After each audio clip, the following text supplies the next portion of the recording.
ಜನಸಾಮಾನ್ಯರು ಜಾತಿ ಮತ ಪಂಥಗಳ ಯಾವುದೇ ಭೇದವಿರಲಾರದೆ ಇದರ ವಕ್ತ ಇದರ ಶ್ರೋತೃಗಳು ಎಲ್ಲರೂ ಇದ್ದಾರೆ.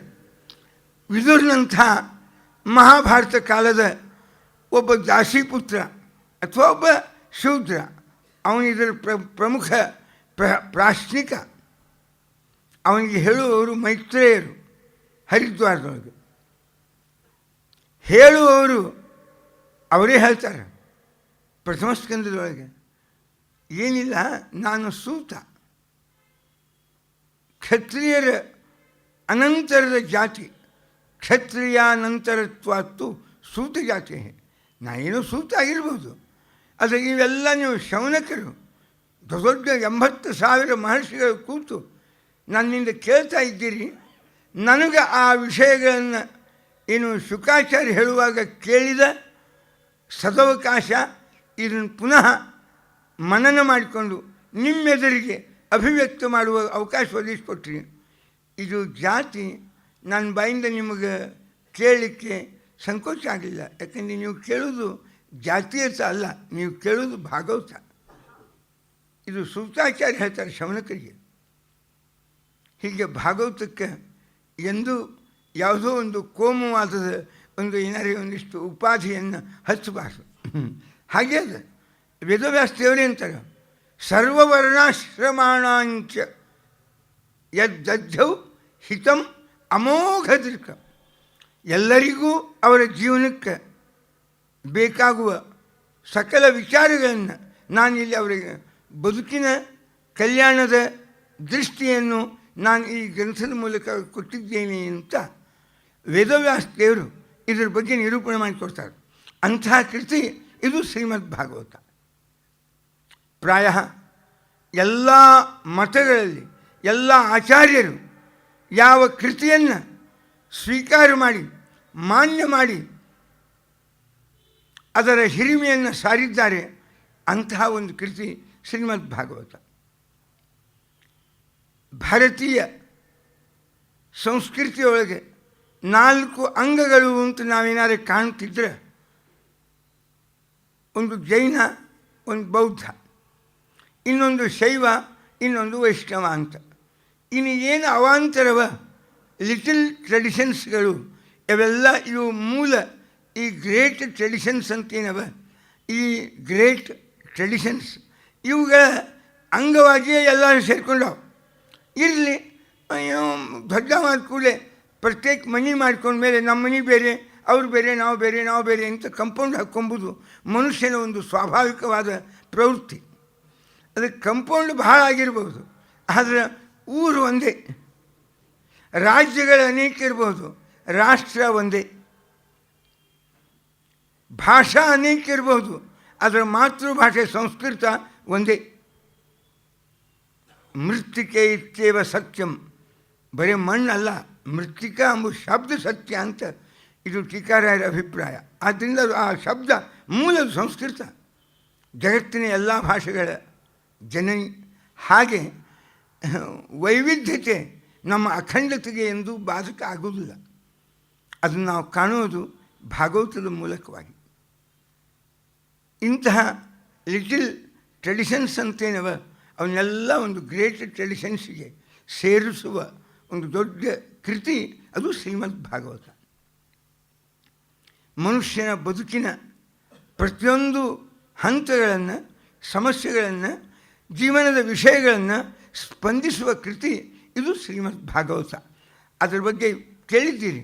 ಪುನಃ ಈಗ ನಾನು 2011ನೇ ಇಸ್ವಿ ಡಿಸೆಂಬರ್ದೊಳಗೆ ಈ ನವಮದ ಮುಕ್ತಾಯಾಗಿ ಭಾಗವತದ ಪೀಠಿಕಾ ಪ್ರಾರಂಭ ಆಗಿತ್ತು. ಹೀಗಾಗಿ ಮತ್ತೆ 1.25 ವರ್ಷ 2 ವರ್ಷ ಆಗಲಿಕ್ಕೆ ಬಂತು ಅನ್ನೋ ದೃಷ್ಟಿಯಿಂದ ಸ್ವಲ್ಪ ಪೀಠಿಕಾ ಭಾಗವತದ ಬಗ್ಗೆ ಮತ್ತೆ ತಾವು ತಿಳಿದವರಿಗೆ ಮತ್ತೊಮ್ಮೆ ನೆನಪಿಸಿ ನಾನು ಈಗ ನೇರವಾಗಿ ದಶಮಸ್ಕಂದದ ಪ್ರಮುಖ ಘಟ್ಟಕ್ಕೆ ನಾನು ಇಳಿಲಿಕ್ಕೆ ಪ್ರಯತ್ನ ಪಡ್ತೀನಿ. ಭಾಗವತದ ಸಾರಭೂತವಾದದ್ದು ಅಥವಾ ಪರೀಕ್ಷಿತ ಪ್ರಾರಂಭಕ್ಕೆ ಪೀಠಿಕಾ ಹಾಕಿದ್ದು ಈ ಕೃಷ್ಣನ ಕಥೆ ಕೇಳಲಿಕ್ಕೆ. ಅವನು ಮೊದಲೇ ಪೀಠಿಕಾ ಹಾಕಿದ. ನನಗೆ ಕೃಷ್ಣನ ಕಥೆ ಭಾಳ ವಿಸ್ತಾರವಾಗಿ ಕೇಳಬೇಕಾಗಿದೆ. ಯಾಕೆ? ದ್ರೌಣ್ಯಸ್ತ್ರ ವಿಪ್ಲುಷ್ಟ ಮಿದಂ ಮದಂಗಂ ಸಂತಾನ ಬೀಜಂ ಕುರು ಪಾಂಡವಾನಂ. ಅಶ್ವತ್ಥಾಮಾಚಾರ್ಯರು ಬ್ರಹ್ಮಾಸ್ತ್ರ ಪ್ರಯೋಗ ಮಾಡಿದರು. ಆ ವೇಳೆಗೆ ಇಡೀ ಕೌರವರ ವಂಶದ ಕೊನೆಯ ಕುಡಿ ಎರಡೂ ಮಂಥನಕ್ಕೆ ಉಳಿದಿರ್ತಕ್ಕ ಏಕಮೇವ ಉತ್ತರಾಧಿಕಾರಿ ನಾನು. ನನ್ನನ್ನು ಬದುಕಿಸಿದವ ಕೃಷ್ಣ. ನನಗೆ ಆಧ್ಯಾತ್ಮಿಕ ಸಂಬಂಧ ಒಂದೇ ಅಲ್ಲ, ದೈಹಿಕ ಸಂಬಂಧದ ಕೃಷ್ಣನ ಜೊತೆಗೆ. ಹೀಗಾಗಿ ನಮ್ಮ ವಂಶ, ನಮ್ಮ ಪರಂಪರೆ, ಅವರು ಇದ್ದದ್ದು ಗೆದ್ದದ್ದು, ಅವರು ಬದುಕಿದ್ದು ಶ್ರೀಕೃಷ್ಣನ ಅನುಗ್ರಹದಿಂದ. ನಂದು ಅಷ್ಟೇ ಅನ್ಬೇಕು. ನನಗೆ ಕೃಷ್ಣನ ಜೊತೆಗೆ ಅನೇಕ ವಿಧದ ಸಂಬಂಧಗಳಿವೆ. ಅಂಥ ಕೃಷ್ಣನ ಕಥೆಯನ್ನು ನನಗೆ ಸಂತಾನ ಬೀಜಂ ಕುರು ಪಾಂಡವಾನಂ ಅದನ್ನು ಮಾಡಿದವ ಅವನೇ. ನನಗೆ ದಯವಿಟ್ಟು ವಿಸ್ತಾರವಾಗಿ ಅವನ ಬಗ್ಗೆ ಹೇಳ್ರಿ. ನನಗೆ ಹಸಿವೆ ನೀರಡಿಕೆ ಬಾಧಿಸ್ತಾ ಇಲ್ಲ. ಕಾರಣ ಏನು ಅಂದರೆ ಕೃಷ್ಣನ ಕಥೆ ಕೇಳ್ಬೇಕು ನಾನು, ಕೃಷ್ಣನ ಕಥೆ ಕೇಳ್ಬೇಕು ನಾನು ಅಂತ ನನಗೆ ಬಹಳ ಕಾತರ ನನ್ನ ಮನುಷ್ಯ ಮೂಡೇದ. ಅದು ಪರೀಕ್ಷಿತ ಹಾಕಿದ ಪೀಠಿಕಾದೊಳಗೆ ಆ ಕೃಷ್ಣ ಕಥೆಯ ಒಂದು ಅಭಿರುಚಿ ಅವನಿಂದ ಅಭಿವ್ಯಕ್ತವಾದದ್ದನ್ನು ನಾವು ಕಾಣ್ತಾ ಇದ್ದೇವೆ. ಕೃಷ್ಣ ಕಥೆ ಬಹಳ ವಿಸ್ತಾರವಾಗಿ ಬಂದದ್ದು ಭಾಗವತದಲ್ಲಿ. ದಶಮಸ್ಕಂದ ಪೂರ್ವಾರ್ಧ, ದಶಮಸ್ಕಂದ ಉತ್ತರಾರ್ಧ, ಏಕಾದಶ ಮತ್ತು ದ್ವಾದಶ 4 ಸ್ಕಂದಗಳಿದ್ದಂತೆ ಅವುಗಳನ್ನು ವ್ಯಾಪಿಸಿದ ಕೃತಿ ಅಥವಾ ಆ ವ್ಯಾಪಿಸಿದ ಕಥೆ ಅದು ಕೃಷ್ಣ ಕಥೆ. ಇಡೀ ಮಹಾಭಾರತ ಅದು ಕೃಷ್ಣ ಕಥೆ. ತಿಳಿಯ ಹೇಳುವೆ ಕೃಷ್ಣ ಕಥೆಯನ್ನು ಇಳೆಯ ಜಾಣ್ಮರು ಮೆಚ್ಚುವಂತಿರಿ. ನೀವೆಲ್ಲರೂ ಮೆಚ್ಚು ಹಂಗೆ ಕೃಷ್ಣ ಕಥೆ ಹೇಳ್ತೀನಿ ಅಂತ ಕುಮಾರವ್ಯಾಸ ಪ್ರತಿಜ್ಞೆ ಮಾಡಿದ. ಹೇಳಿದ್ದೇನು ಅಂದರೆ Mahabharata. Mahabharata is equal to Krishna katha. Harivamsha ಅದು ಕೃಷ್ಣ ಕಥೆ. ಬ್ರಹ್ಮವೈವರ್ತ ಅದು ಕೃಷ್ಣ ಕಥೆ. ಎಷ್ಟು ವಿಸ್ತಾರವಾದ ಭಾರತೀಯ ವಾಂಗ್ಮಯ ಸಾಹಿತ್ಯ ಬೆಳೆದು ಬಂತು. ಅವೆಲ್ಲ ಈ ಭಾಗವತ, ಈ ರಾಮಾಯಣ, ಈ ಮಹಾಭಾರತವೆಂಬ ಕೃಷ್ಣ ಕಥೆಯ ಆಧಾರವನ್ನು ಅವಲಂಬಿಸಿಕೊಂಡೇ ಬೆಳೆದು ಬಂದಿರತಕ್ಕ ಸಾಹಿತ್ಯ. ಇಂತಹ ವ್ಯಾಪಕವಾದ ಕೃಷ್ಣ ಸಾಹಿತ್ಯ ವೇದದಿಂದ ಇವತ್ತಿನವರೆಗೂ ಬೆಳೆದು ಬಂದ ಸಾಹಿತ್ಯ ಅದು ಕೃಷ್ಣ ಕಥೆ. ಇಷ್ಟು ವ್ಯಾಪಕವಾದ ವಾಂಗ್ಮಯದ ಸಾರವನ್ನು ನಾವು ಗ್ರಹಣ ಮಾಡಬೇಕಾದ ಒಂದು ಪವಿತ್ರ ಸಂದರ್ಭ ಈಗ ಒದಗ್ತಾ ಇದೆ. ಜೊತೆಗೆ ಕೃಷ್ಣನ ಕಥೆ ಭಾರತೀಯ ಸಮಗ್ರ ಭಾಷೆಗಳ ಸಾಹಿತ್ಯವನ್ನು ತನ್ನ ನಿರ್ಮಿತಿಯಲ್ಲಿ ತೊಡಗಿಸಿಕೊಂಡದ್ದು ಈ ಕೃಷ್ಣ ಕಥೆ. ಹಿಂದಿ ಸಾಹಿತ್ಯ ಅದು ಇಡೀ ಉತ್ತರ ಭಾರತದ್ದೇ ಭಾಷೆ ಹಿಂದಿ. ಆ ಸಾಹಿತ್ಯ ಸೂರದಾಸರು, ಮೀರಾಬಾಯಿ, ಇನ್ನು ತುಳಸಿ, ಕೆಲವು ಮಟ್ಟಿಗೆ ಕೃಷ್ಣನ ಮೇಲೆ ಕೃಷ್ಣ ಮಾಧುರಿ ಅಂಥೇಳಿ, ಕೃಷ್ಣ ಕಥಾ ಮಾಧುರಿ ಅಂತ ತುಳಸಿದು 100 ಕೃತಿಗಳು. ಅದಲ್ಲದೆ ಕಬೀರ, ಹರಿಔಧ್ ಅಂಥೇಳಿ, ಜಗನ್ನಾಥದಾಸ ರತ್ನಾಕರ ಅಂಥೇಳಿ ಒಂದು 100 ಜನ ಹಿಂದಿ ಕವಿಗಳು ಕೃಷ್ಣ ಕಥೆಯೊಳಗೆ ಏನು ಕೈ ಆಡಿಸ್ಯಾರ, ಅಲ್ಲ ಏನು ವಿಷಯಗಳನ್ನು ಎತ್ತಾರ, ಏನು ತಮ್ಮದೇ ಆಗಿರ್ತಕ್ಕ ಬೌದ್ಧಿಕ ಪ್ರಕರ್ಷದಿಂದ ಕೃಷ್ಣ ಕಥೆಯ ಹರಹು ಅದರ ವಿಸ್ತಾರವನ್ನು ಅನುಭವಿಸಿ ಅದನ್ನು ನಿರೂಪಿಸ್ಯಾರ. ಅದರಂತೆ ಮಹಾರಾಷ್ಟ್ರ ಮತ್ತು ಗುಜರಾತಿ ಸಾಹಿತ್ಯ, ಅದರಂತೆ ತೆಲುಗು ಸಾಹಿತ್ಯ, ಅನ್ನಮನಾಗಲಿ ಪೌತನರಾಗಲಿ ಇವರೆಲ್ಲ ಏನು ಕೃಷ್ಣ ಭಕ್ತಿಯ ಸಾಹಿತ್ಯವನ್ನು ಬಹಳ ವಿಸ್ತಾರವಾಗಿ. ಒಡಿಯಾದಾಗ ಕೃಷ್ಣ ಕಥೆ ಹೇಳಲಿಕ್ಕೆ ಒಂದು ಭಾಗವತ ನಿರ್ಮಾಣ ಆಗಿದೆ. ಅದನ್ನು ಬರೆದವನು ಜಗನ್ನಾಥ ದಾಸ್ ಅಂತ. ಅವ್ರ ಮಠ ಅದ ಎಲ್ಲಿ ಜಗನ್ನಾಥಪುರಿ ಒಳಗೆ ಕೃಷ್ಣ ಕಥೆ. ಯಾಕಂದರೆ ಇಡೀ ಬಂಗಾಲ್ ಮತ್ತು ಒಡಿಯಾ ಪ್ರಾಂತದ ಆರಾಧ್ಯ ದೈವ ಕೃಷ್ಣ.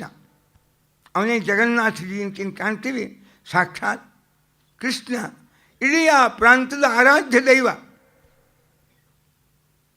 ಹಾಗೆ ಇಡೀ ಆ ಕೃಷ್ಣನ ಇನ್ನೊಂದು ರೂಪ ಆಂಧ್ರದ ಆರಾಧ್ಯ ದೈವ ಅಲ್ಲ, ಇಡೀ ಜಗತ್ತಿನ ಆರಾಧ್ಯ ದೈವ ಶ್ರೀನಿವಾಸ. ಇನ್ನು ಅಲ್ಲಿ ಮದ್ರಾಸದ ಪಾರ್ಥಸಾರಥಿ, ಇನ್ನು ಗುರುವಾಯೂರಪ್ಪ ಯಾರು ಸಾಕ್ಷಾತ್ ಕೃಷ್ಣ. ಅದಕ್ಕೆ ಭಟ್ಟ ನಾರಾಯಣ ನಾರಾಯಣೀಯಂ ಅಂತ ಬರೆದ ಭಾಗವತದ ಸಂಗ್ರಹ ಪರ್ಯಾಯವಾಗಿ ಕೃಷ್ಣ ಕಥೆ, ಪರ್ಯಾಯವಾಗಿ ಕೃಷ್ಣನದೇ ಕಥೆ. ಏನು ಅದ್ಭುತವಾಗಿರ್ತಕ್ಕ ರೀತಿಯೊಳಗೆ ಭಟ್ಟ ನಾರಾಯಣ ಕೇರಳದ ವ್ಯಕ್ತಿ. ಇನ್ನು ಕರ್ನಾಟಕದ ಹರಿದಾಸರು ಒಬ್ಬರು ಕೃಷ್ಣನ ಕಥೆಯಿಂದ ಯಾರೂ ದೂರ ಉಳಿಲಿಲ್ಲ. ಪ್ರತಿಯೊಬ್ಬರು ರಚನೆ ಮಾಡಲಿಕ್ಕೆ ಬೇಕದು. ಅದು ಮುತ್ತೈದೆಯರು ಮನೆಗೆ ಬಂದರೆ ಅರಿಶಿನ ಕುಂಕುಮ ಹಚ್ಕೊಂಬೋದು ಹಂಗೊಂದು ಅನಿವಾರ್ಯವೋ, ಹಂಗೆ ಎಲ್ಲ ಭಗವದ್ಭಕ್ತರಿಗೂ ಕೃಷ್ಣ ಕಥೆಯ ವೈಭವವನ್ನು ವರ್ಣಿಸುವುದು ಎಲ್ಲ ಹರಿದಾಸರ ಒಂದು ಕರ್ತವ್ಯವಾಗಿಯೇ ಬೆಳೆದು ಬಂತು. ಮಹಾರಾಷ್ಟ್ರದಾಗೂ ಅಷ್ಟೇ ಆ ಕೃಷ್ಣನ ಕಥೆ. ನಾಮದೇವ ಮೊದಲೇ ಸಂತ 11ನೇ ಶತಮಾನದಾಗ, ಅವನ ದೀಕ್ಷಾ, ಅವನ ಕೃಷ್ಣ ಭಕ್ತಿ ಭಾಳ ವಿಲಕ್ಷಣದ. ನಾಮದೇವನ ಅವತಾರ ಅಂತೇಳಿ ಮುಂದೆ ಅವತಾರವಾದಗಳು ಭಾಳ ಇರ್ತಾವೆ. ಹಿಂಗಾಗಿ ಮುಂದೆ ತುಕಾರಾಮ ಅವನ ಅವತಾರ ಅಂದು ಅವೇನೋ ಅದು ಇರಲಿ. ಅದಕ್ಕಿಂತ ಹೆಚ್ಚು ನಾಮದೇವನ ಅಭಂಗಗಳನ್ನು ನೋಡ್ರಿ. ಅಹೋ ನಾನು ಎಷ್ಟು ಜನ್ಮದ ಪುಣ್ಯಿತ್ತೇನೋ ವೈಷ್ಣವಿ ಕುಲಿ ನೀ ಆಲೋಮಿ. ನಾವು ವೈಷ್ಣವ ಕುಲದೊಳಗೆ ಹುಟ್ಟಿದೆ, ನನಗೆ ಕೃಷ್ಣನ ಉಪಾಸನ ಮಾಡುವ ಒಂದು ಭಾಗ್ಯ ಬಂತು ಅಂತ ನಾಮದೇವ ಏನು ಪೀಠಕ ಹಾಕಿದ. ಮುಂದೆ ಅವರೆಲ್ಲ ಅದನ್ನು ಫಾಲೋ ಮಾಡಿ ಅಖಂಡ ಕೃಷ್ಣ ಭಕ್ತರು.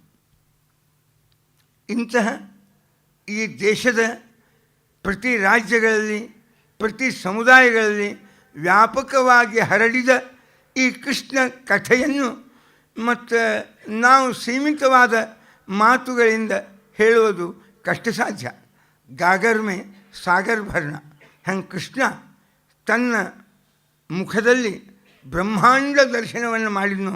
ಹಾಗೆ ನಾವು ಭಾಗವತದ ಈ ಕೃಷ್ಣ ಕಥೆಯ ನಿಮಿತ್ತದಿಂದ ಇಡೀ ಕೃಷ್ಣನ ಅರ್ಜುನ ಕಂಡಂತೆ ವಿಶ್ವರೂಪವನ್ನು ನಾವು ಕೃಷ್ಣನ ವಿಶ್ವರೂಪವನ್ನು ಈ ಭಾಗವತದ ಮೂಲಕ ಕಾಣಲಿಕ್ಕೆ ಅಂತ ಒಂದು ಪ್ರಯತ್ನಕ್ಕೆ ನಾವು ಉದ್ಯುಕ್ತರಾಗಿದ್ದೇವೆ. ಇದು ಕೃಷ್ಣ ಕಥೆಯ ವ್ಯಾಪಕತೆ. ಇದು ಕೃಷ್ಣ ಭಕ್ತಿಯ ಇವತ್ತಿಗೂ ಮತ್ತು ಇವತ್ತು ಇಸ್ಕಾನದ ಅಂತಾರಾಷ್ಟ್ರೀಯ ಮಟ್ಟದ ಕೃಷ್ಣ ಭಕ್ತಿ, ಅದ್ರ ಜೊತೆ ಇನ್ನೂ ಅನೇಕ ಲಿಟಲ್ ಟ್ರೆಡಿಷನ್ಸ್ ಅವ. ಎಲ್ಲ ಟ್ರೆಡಿಷನ್ಸ್ ಒಂದು ಮೂಲಭೂತವಾಗಿರ್ತಕ್ಕ ಕೃಷ್ಣನ ಭಕ್ತಿಯ ಅಥವಾ ಅವನ ಪಾರಮ್ಯದ ಒಂದು ವಿಚಾರಧಾರೆಯನ್ನು ಅದನ್ನು ಅರಿತು ಅದನ್ನೇ ಹೇಳಿದವರು. ಪ್ರಾಯ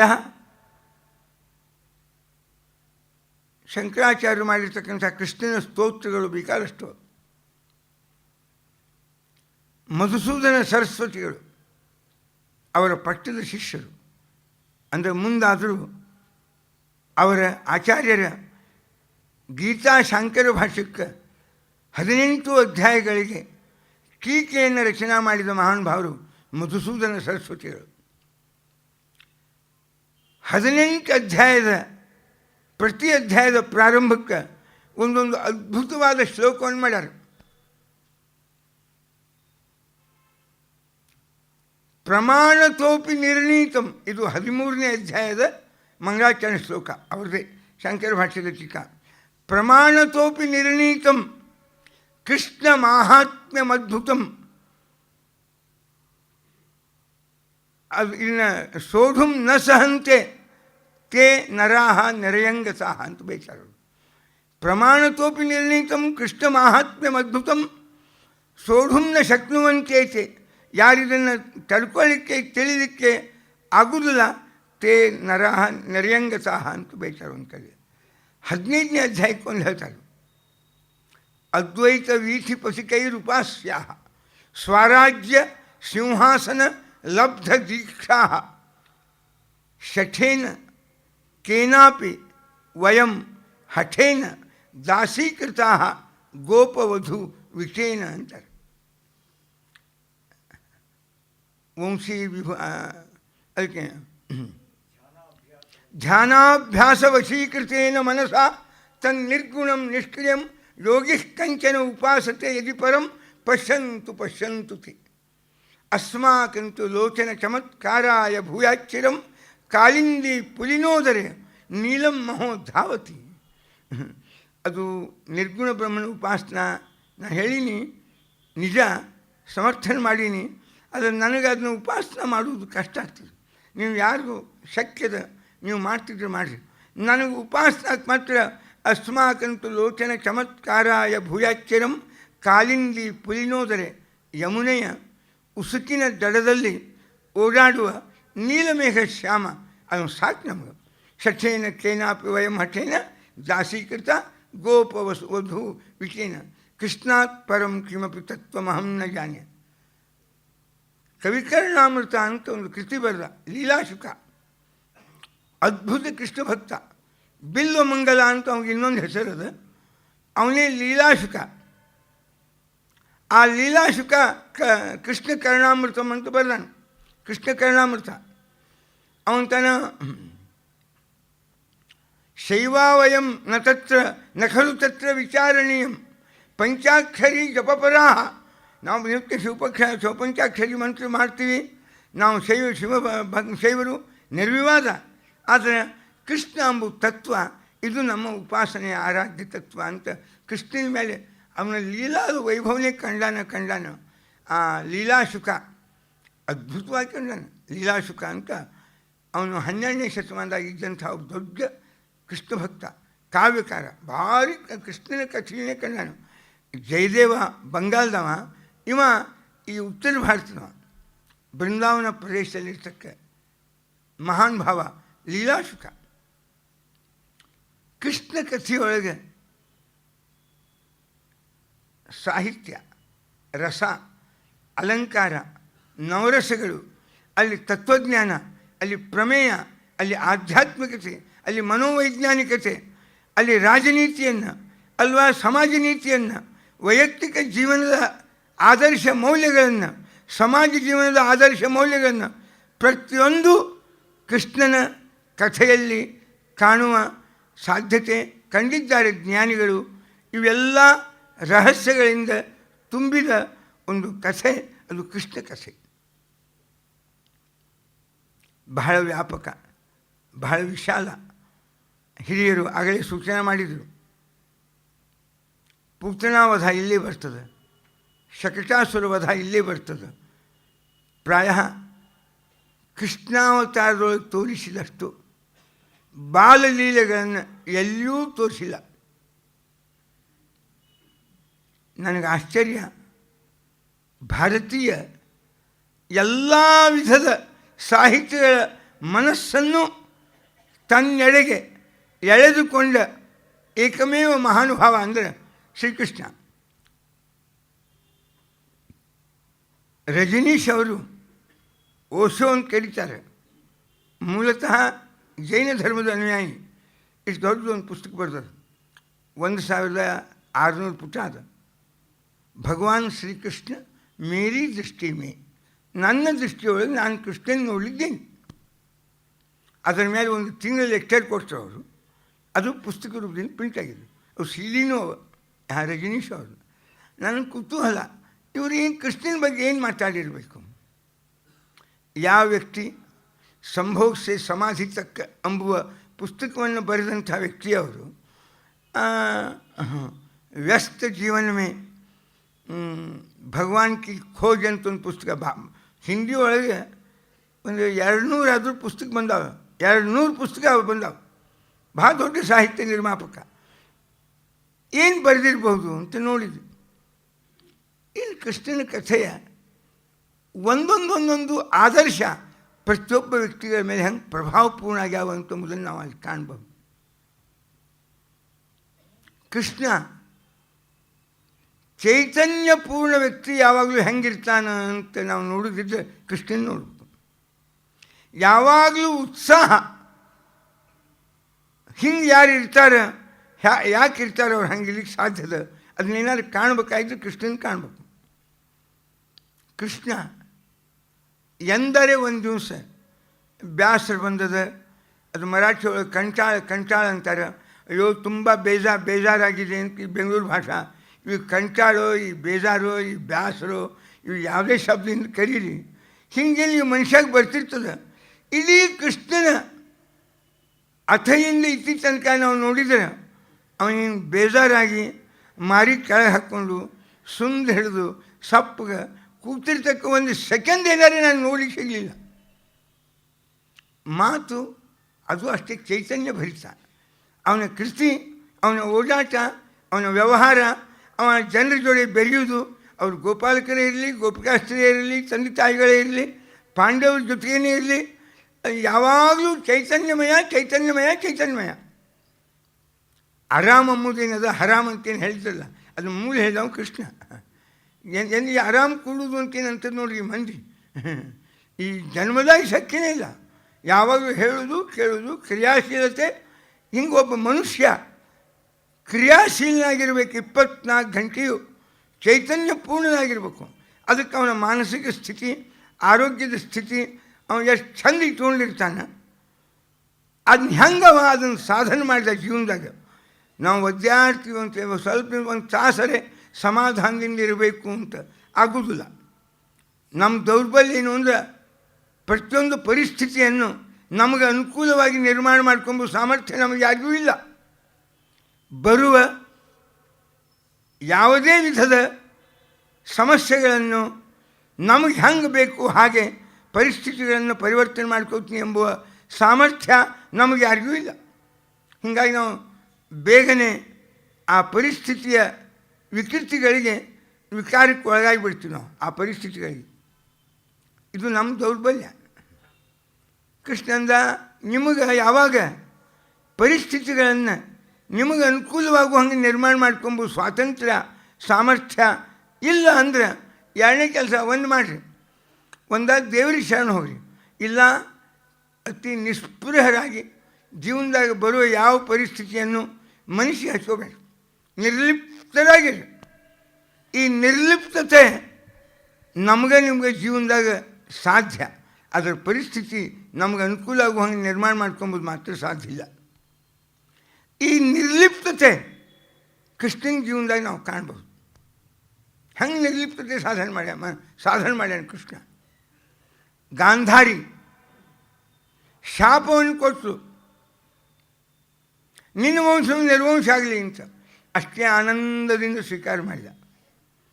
ಪಾಂಡವರು ರಾಜಸೂಯಾಗದ ಸಮಗ್ರ ವೈಭವವನ್ನು ಅವನ ಪಾದ ಪ್ರಕ್ಷಾಳನೆ ಮಾಡಿ ಅವನ ಪಾದಕ್ಕೆ ಅರ್ಪಣೆ ಮಾಡಿದರು.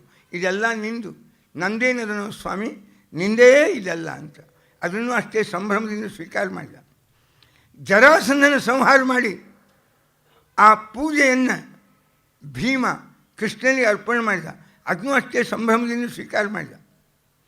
ಜೀವನದ ಪ್ರತಿಯೊಂದನ್ನು ಒಂದೇ ರೀತಿಯ ಮನೋಭಾವದಿಂದ ಸ್ವೀಕಾರ ಮಾಡುವುದಾಗಲಿ, ಅವುಗಳ ಪರಿಣಾಮಕ್ಕೆ ಒಳಗಾಗಲಾರದಂತಹ ನಿರ್ಲಿಪ್ತತೆಯನ್ನೇನದ ಜೀವನದಾಗ ಸಾಧನೆ ಮಾಡಿಕೊಂಡವ ಅವನು ನಿಜವಾಗಿಯೂ ಆತ್ಮಜ್ಞಾನಿ. ಅವನೇ ಆಧ್ಯಾತ್ಮಿಕ ಮಾರ್ಗದಲ್ಲಿ ಮುಂದುವರೆದ ಮಹಾನುಭಾವ ಅಂದರೆ ನಿರ್ಲಿಪ್ತತೆ. ಇದು ಹೆಂಗೆ ಕೃಷ್ಣ ಜೀವನದಾಗ ಸಾಧನೆ ಮಾಡಿ ತೋರಿಸಿದ. ಅವ ಕೈಯಲ್ಲಿ ಕೊಳಲು ಹಿಡಿದು ಬಾರಿಸಿದವನು ಇದೇ ಕೃಷ್ಣ. ಚಕ್ರಧಾರಿಯಾಗಿ ಜಗತ್ತನ್ನು ಬೆದರಿಸಿದ, ಹೆದರಿಸಿದ, ಸಂಹರಿಸಿದ ಕೃಷ್ಣನು ಇವನೇ. ಪಾಂಚಜನ್ಯ ಶಂಖಧಾರಿಯಾಗಿ ತನ್ನ ಧ್ವನಿಯನ್ನು ಜನರ ಹೃದಯದಲ್ಲಿ ಉತ್ಸಾಹವನ್ನು ತುಂಬುವಂತೆ ಮೊಳಗಿದವನು ಇವನೇ. ಒಂದು ಕುದುರೆಯ ಕಡಿವಾಣಗಳನ್ನು ಕೈಯಲ್ಲಿ ಹಿಡಿದು ಇಡೀ ಅರ್ಜುನನ ರಥದ ಸಂಚಾಲಕನಾದಂಥ ವ್ಯಕ್ತಿಯು ಇವನೇ. ಮಹಾಭಾರತದ ಅಗಾಧವಾದ 5 ಜನರೇಷನ್ಗಳಿಂದ ಕೂಡಿಕೊಂಡಿರ್ತಕ್ಕ 40 ಲಕ್ಷಕ್ಕೂ ಮಿಕ್ಕಿದ ಈ ಸೈನ್ಯದ ನೇತೃತ್ವವನ್ನು ವಹಿಸಿ ಯುದ್ಧವನ್ನು ನಿರ್ವಹಿಸಿದ ಪ್ರಪಂಚ ಪಾಲಕ ಅವನು ಇದೇ ಕೃಷ್ಣನೇ. ಅರ್ಜುನನಿಗೆ ಭಗವದ್ಗೀತೆಯ ಉಪದೇಶವನ್ನು ಮಾಡಿದ ಕೃಷ್ಣನು ಇವನೇ. ಗೋಪಿಕೆಯರ ಮಧ್ಯದಲ್ಲಿ ರಾಸಕ್ರೀಡೆಯನ್ನು ಆಡಿದ ಕೃಷ್ಣನು ಇವನೇ. ಆ ಗೋಪಿಗೀತ ಒಂದು ಕೊಳಲು, ಅದರ ನಿನಾದವನ್ನು ಈ ಕೃಷ್ಣ ಮಾಡಿದಾಗ ಜನ ಓಡಿ ಬಂತು. ಹೆಂಗೆ ಓಡಿ ಬಂದರು? ಒಂದು ವಾದ್ಯದ ಮೂಲಕವಾಗಿಯೂ ಜನರ ಹೃದಯವನ್ನು ಸೂರೆಗೊಂಡ ವ್ಯಕ್ತಿ ಇದೇ ಕೃಷ್ಣನೇ. ಒಮ್ಮೆ ಗೋಕುಲ ವೃಂದಾವನದಿಂದ ಮಥುರೆಗೆ ಹೋದ ಮೇಲೆ ಮತ್ತೆ ಮರಳಿ ಈ ಗೋಪಿಕೆಯರ ಕಡೆಗೆ ಕಣ್ಣೆತ್ತಿ ನೋಡದೆ ತನ್ನ ಮುಂದಿನ ಕಾರ್ಯದಲ್ಲಿ ತೊಡಗಿದ ನಿರ್ಲಿಪ್ತ ವ್ಯಕ್ತಿಯೂ ಇವನೇ. ಒಬ್ಬನೇ ಕೃಷ್ಣ ಇಷ್ಟೆಲ್ಲ ವಿವಿಧ ಭೂಮಿಕೆಗಳನ್ನು ನಿರ್ವಹಣೆ ಮಾಡಬಲ್ಲನೆ? ಹೌದು, ಕೃಷ್ಣ ಒಬ್ಬನೇ. ನಮಗೆ ಇವೆಲ್ಲ ಈ ಕೊಳಲು ಹಿಡಿದದ್ದು, ಶಂಖ ಹಿಡಿದದ್ದು ಅಥವಾ ಚಕ್ರ ಹಿಡಿದದ್ದು ಅವುಗಳ ಉದ್ದೇಶ, ಅವುಗಳ ಕಾರ್ಯ ಬೇರೆ ಅಂತ ಆದರೂ, ವಿರೋಧ ಅಂತ ಅನಿಸಿದರೂ ಇವೆಲ್ಲವುಗಳನ್ನು ನಿರ್ವಹಣೆ ಮಾಡಿದ ವ್ಯಕ್ತಿ ಒಬ್ಬನೇ. ಇದು ಕೃಷ್ಣನ ವ್ಯಕ್ತಿತ್ವದೊಳಗೆ ಎಲ್ಲವೂ ಅಡಕಾಗಿದೆ. ಪ್ರಾಯ ಶಬ್ದಗಳು ಕೃಷ್ಣನ ವ್ಯಕ್ತಿತ್ವವನ್ನು ಅಭಿವ್ಯಕ್ತ ಮಾಡಲಿಕ್ಕೆ ಹೊರಟು ಸೋತು ಕೈ ಚೆಲ್ತವ. ಅದನ್ನೇ ಮುಹ್ಯಂತಿ ಯಂ ಸೂರಯ. ಯಂ ಯಾವ ಈ ಕೃಷ್ಣನ ಕಥೆಯನ್ನು ಸೂರಯ ಎಂಥೆಂಥ ಜ್ಞಾನಿಗಳು ಹೇಳಲಿಕ್ಕೆ ಹೋಗಿ ಅಲ್ಲ ತಿಳಿಲಿಕ್ಕೆ ಪ್ರಯತ್ನಪಟ್ಟು ಮುಹ್ಯಂತಿ. ಇದು ಕೃಷ್ಣ ಕಥೆ. ಅಷ್ಟು ಸುಲಭವಾಗಿ ನಮಗೆ ಅರ್ಥವಾಗುವುದಲ್ಲ ಇದು ಕೃಷ್ಣ ಕಥೆ. ಅವನ ಮಾತು ಕೃತಿಗಳಿಗೆ ಹತ್ತಾರು ಹಿನ್ನೆಲೆಗಳನ್ನು ಕಾಣಬಹುದಾಗಿರ್ತಕ್ಕ ರಹಸ್ಯಮಯವಾದ ಕೃತಿಗಳು ಕೃಷ್ಣನ ಕಥೆ. ಅವನ ಮಾತು ಭಗವದ್ಗೀತಾ. 300ಕ್ಕೂ ಹೆಚ್ಚು ಕಾಮೆಂಟ್ರಿ ಬಂದಾವು, ಅನುವಾದಂತೂ ಬೇಕಾಷ್ಟು ಬಂದಾವು. ಕಾಮೆಂಟ್ರಿಗಳು ವಿವಿಧ ದೃಷ್ಟಿಗಳಿಂದ ಬರುವ ವ್ಯಾಖ್ಯಾನಗಳೇ 200-300 ಆಗ್ಯಾವ.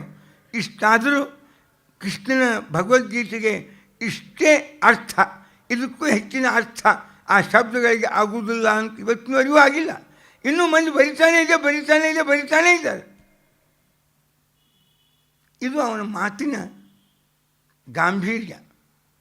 ಅದಕ್ಕೆ ಗೀತೆಯ ಗಾಂಭೀರ್ಯ ಅಂತ ಬರೆದರು ಡಿ ವಿ ಜಿ ಅವರು. ಗೀತೆಯ ಗಾಂಭೀರ್ಯ ಅದು ಏನು ಅಂದರೆ ಅದು ಇಷ್ಟು ಗಂಭೀರದ ಗಂಭೀರ ಎಂಬುವ ಒಂದು ಉದಾಹರಣೆಯನ್ನು ರಾಮಾಯಣ ಕೇವಲ ಸಮುದ್ರಕ್ಕೆ ಕೊಟ್ಟರು. ಸಮುದ್ರ ಇವ ಗಾಂಭೀರ್ಯ ಅಂಥ ಇನ್ನೊಂದು ಉದಾಹರಣೆ ಆ ಗಾಂಭೀರ್ಯ ಎಂಬ ಶಬ್ದವನ್ನು ಎಲ್ಲಿ ಬಳಸ್ಯಾರೆ ಅಂದರೆ ಭಗವದ್ಗೀತೆಗೆ ಬಳಸ್ಯಾರೆ. ಕೃಷ್ಣನ ಬಾಯಿಂದ ಹೊರಟ ಆ ಮಾತುಗಳು ಅದರೊಳಗೆ ಏನು ಗಾಂಭೀರ್ಯ ತುಂಬಿದೆ ಅಂದರೆ ಆಳ ಅರ್ಥ ಆಗೋದಿಲ್ಲ, ಅಗಲ ತಿಳಿಯುವುದಿಲ್ಲ. ಏನು ಬಂದರೂ ಒಂದೇ ರೀತಿ, ಏನು ಹೋದರೂ ಒಂದೇ ರೀತಿ. ಇದು ಗಾಂಭೀರ್ಯದ ಹಲವು ಮುಖಗಳು. ಅದನ್ನು ನಾವು ಭಗವದ್ಗೀತಾದಾಗ ಕಾಣ್ತೀವಿ. ಇದು ಕೃಷ್ಣನ ಮಾತಿನ ಅದ್ಭುತವಾದ ಸ್ವಾರಸ್ಯ. ಇವನು ಅವನ ಚರಿತ್ರೆ ಪೀಠಿಕಾ ಹಾಕಿದ್ದೆ ಹೋದ ಸರ್ತೆ. ಕೃಷ್ಣ ಅವನ ಅವತಾರ ಯಾವ್ಯಾವ ಕಾರಣಗಳನ್ನು ಇಟ್ಟುಕೊಂಡು ಯಾವ್ಯಾವ ಉದ್ದೇಶಗಳಿಗೆ ಅನುಗುಣವಾಗಿ ಕೃಷ್ಣನ ಅವತಾರವಾಯಿತು. ಕಾಳಿದಾಸಂದ ಲೋಕಾನುಗ್ರಹ ಏವೈಕೋ ಹೇತುಸ್ತೆ ಜನ್ಮ ಕರ್ಮಣೋ. ಏನಿಲ್ಲ, ಜಗತ್ತಿನ ಜನರಿಗೆ ಅನುಗ್ರಹ ಮಾಡುವುದೇ ಕೃಷ್ಣಾವತಾರದ ಗುರಿ ಅಂತ ಕಾಳಿದಾಸ ಕಂಡ. ತತ್ವಜ್ಞಾನಿಗಳು ಕಂಡರು ಅಲ್ಲ, ಇನ್ನೂ ಒಂದು ಉದ್ದೇಶದಾಗ ಜನರಿಗೆ ದೇವರ ಮಾತಿನ ಮೇಲೆ ವಿಶ್ವಾಸ ಕಡಿಮೆ, ಅದನ್ನು ಹೆಚ್ಚಿಸಬೇಕಾಯಿತು. ಅದಕ್ಕೆ ನವಿಷ್ಣೋರು ವಚನಂ ಕ್ವಾಪಿ ಮೃಷಾಭವತಿ ಕಸ್ಯಚಿತ್ ಏತದರ್ಥೋ ಅವತಾರಕ್ಕೆ ವಿಷ್ಣೋರ್ಭವತಿ ಸರ್ವದ. ಭಗವಂತನ ಮಾತು ಎಲ್ಲರ ಬದುಕಿಗೆ ಅದೇ ಒಂದು ದೊಡ್ಡ ಆಧಾರ, ಆಶ್ರಯ, ಔಷಧ. ಅದರಿಂದೇ ಹಿತ, ಅದರಿಂದೇ ಕಲ್ಯಾಣ. ಇದನ್ನು ಜಗತ್ತಿಗೆ ಮನಗಾಣಿಸ್ಲಿಕ್ಕಾಗಿ ಭಗವಂತ ಕೃಷ್ಣಾವತಾರ ಧಾರಣ ಮಾಡಿದ. ಕೃಷ್ಣಾವತಾರ ಯಾಕೆ ಧಾರಣ ಮಾಡಿದ? ಭಗವಂತನ ಕೃಷ್ಣಾವತಾರದ ವಿವಿಧ ಉದ್ದೇಶಗಳು ಏನೇನೇನೇನು ಅಂತ ಒಂದೊಂದೇ ನಾವು ನೋಡ್ತಾ ಇದ್ವಿ. ಅಂದರೆ ಕೃಷ್ಣಾವತಾರದ ಒಂದೊಂದೇ ಪ್ರಯೋಜನಗಳು. ಕೃಷ್ಣ ಅನೇಕ ಮಾತುಗಳನ್ನು ತಿಳಿಸ್ತಾ ಇದ್ದಾನೆ.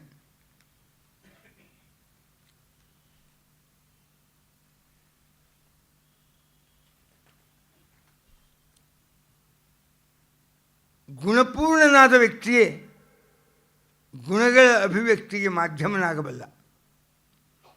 ಗುಣಗಳಿಂದ ಅಪೂರ್ಣರಾದವರು ಇನ್ನೊಬ್ಬರಿಗೆ ಗುಣಗಳ ಬಗ್ಗೆ ಉಪದೇಶ ಮಾಡುವ ಅಧಿಕಾರನೂ ಕಡಿಮೆ ಆಗಿರ್ತದೆ ಮತ್ತು ಹೇಳಲಿಕ್ಕೆ ಸಾಧ್ಯವೂ ಇಲ್ಲ. ಹೇಳಿದ ಜನ ನಂಬುವುದೂ ಇಲ್ಲ. ಆದ್ದರಿಂದ ಅಂಥ ಭಗವಂತ ಕೃಷ್ಣಸ್ತು ಭಗವಾನ್ ಸ್ವಯಂ. ಭಾಗವತದ ಮಾತು, ಕೃಷ್ಣ ಸಾಕ್ಷಾತ್ ಭಗವಂತ. ಕೃಷ್ಣಸ್ತು ಭಗವಾನ್ ಸ್ವಯಂ. ಈ ಕೃಷ್ಣ ಈ ಉದ್ದೇಶಕ್ಕಾಗಿ ಎಲ್ಲರಿಗೂ ಒಳ್ಳೆಯ ಗುಣಗಳು ಅಂದರೆ ಏನು ಅದರ ಅಭಿವ್ಯಕ್ತಿ ಮಾಡಲಿಕ್ಕಾಗಿಯೇ ಭಗವಂತ ಕೃಷ್ಣಾವತಾರ ಧಾರಣ ಮಾಡಿದ. ಮನುಷ್ಯ ಪ್ರಾಯ ಗೃಹಸ್ಥಾಶ್ರಮಗಳೇ ಹೆಚ್ಚು, 99%. ಅವರಿಗೆ ಏನು ಮಾಡಬೇಕು ಎಂಬುವ ಧರ್ಮ ಗೊತ್ತಿಲ್ಲ, ಕರ್ತವ್ಯ ಕರ್ಮಗಳ ಪರಿಜ್ಞಾನ ಇಲ್ಲ. ದ್ವೌಹಿ ಧರ್ಮವು ಗೃಹಸ್ಥಾನಾಂ ಲೌಕಿಕ ಪಾರಲೌಕಿಕ ಅಂತ. ದ್ವೌಹಿ ಧರ್ಮವು ಗೃಹಸ್ಥಾನಾಂ ಲೌಕಿಕ, ಒಂದು ಪಾರಲೌಕಿಕ ಅಂತ. ಲೋಕಾಶ್ರಯೋ ಭವೇತ್ ಆದ್ಯ. ಮೊದಲೇ ಲೌಕಿಕ ಧರ್ಮಕ್ಕೆ ಈ ಲೋಕವೇ ಆಶ್ರಯ. ಪಾರಲೌಕಿಕ ಧರ್ಮಕ್ಕೆ ಆಗಮಾಶ್ರಯ.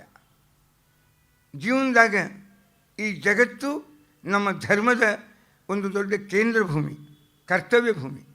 ಅದರಂತೆ ಶಾಸ್ತ್ರ, ತತ್ವಜ್ಞಾನ, ಉಪಾಸನಾ, ಭಕ್ತಿ ಅದು ನಮ್ಮ ಕರ್ತವ್ಯ ಭೂಮಿ. ಇವು ದ್ವೌಹಿ ಧರ್ಮವು ಗೃಹಸ್ಥಾನಾಂ ಲೌಕಿಕ ಪಾರಲೌಕಿಕ, ಎರಡೂ ವಿಧದ ಧರ್ಮಗಳನ್ನು ಮನುಷ್ಯನ ಜೀವನದೊಳಗೆ ತಂದು ತೋರಿಸಿದ ವ್ಯಕ್ತಿ ಮಹಾನ್ ಭಾವನಾಗಿರ್ತಕ್ಕಂಥ ಶ್ರೀಕೃಷ್ಣ. ಕೃಷ್ಣಾವತಾರ ಯಾಕಾಯಿತು ಮತ್ತೆ ಅಂತ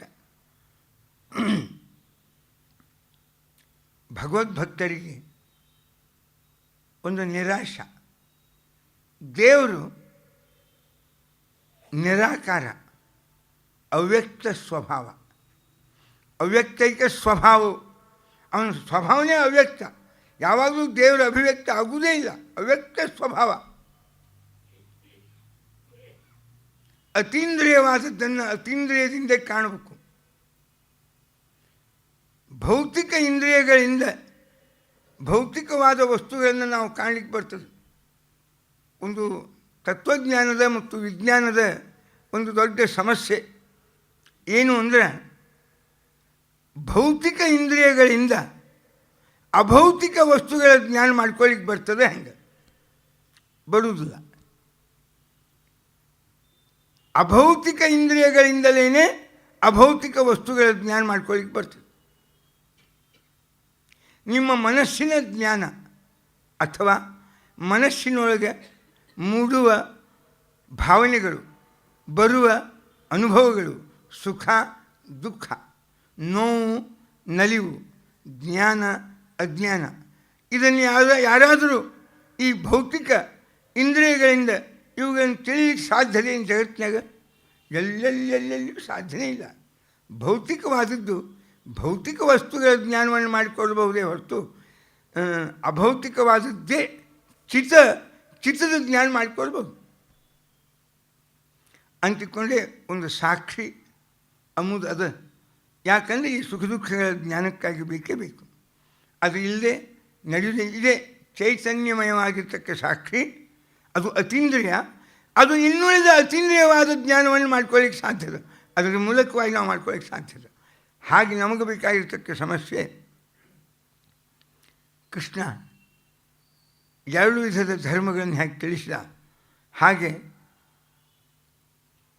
ಸ್ಮೃತಿ ಕೀರ್ತನ ಪ್ರಣತಿಭಿರು ವಿಮುಕ್ತಯ ಭಕ್ತರಿಗೆ ಸ್ಮರಣ ಮಾಡಿಕೊಳ್ಳಲಿಕ್ಕೆ ಭಗವದ್ ರೂಪ ಬೇಕು, ತಿಳಿಲಿಕ್ಕೆ ಕಥೆ ಬೇಕು, ಹೇಳಲಿಕ್ಕೆ ಅವನ ಬಗ್ಗೆ ಇರ್ತಕ್ಕ ಉದಾಹರಣೆಗಳು ಬೇಕು, ತತ್ವಜ್ಞಾನ ಬೇಕು. ಇವು ಮೂರಕ್ಕೂ ಅನುಕೂಲವಾಗಲಿ ಅಂತ ಇಟ್ಕೊಂಡೇ ಭಗವಂತ ಕೃಷ್ಣಾವತಾರವನ್ನು ಧಾರಣ ಮಾಡಿದ.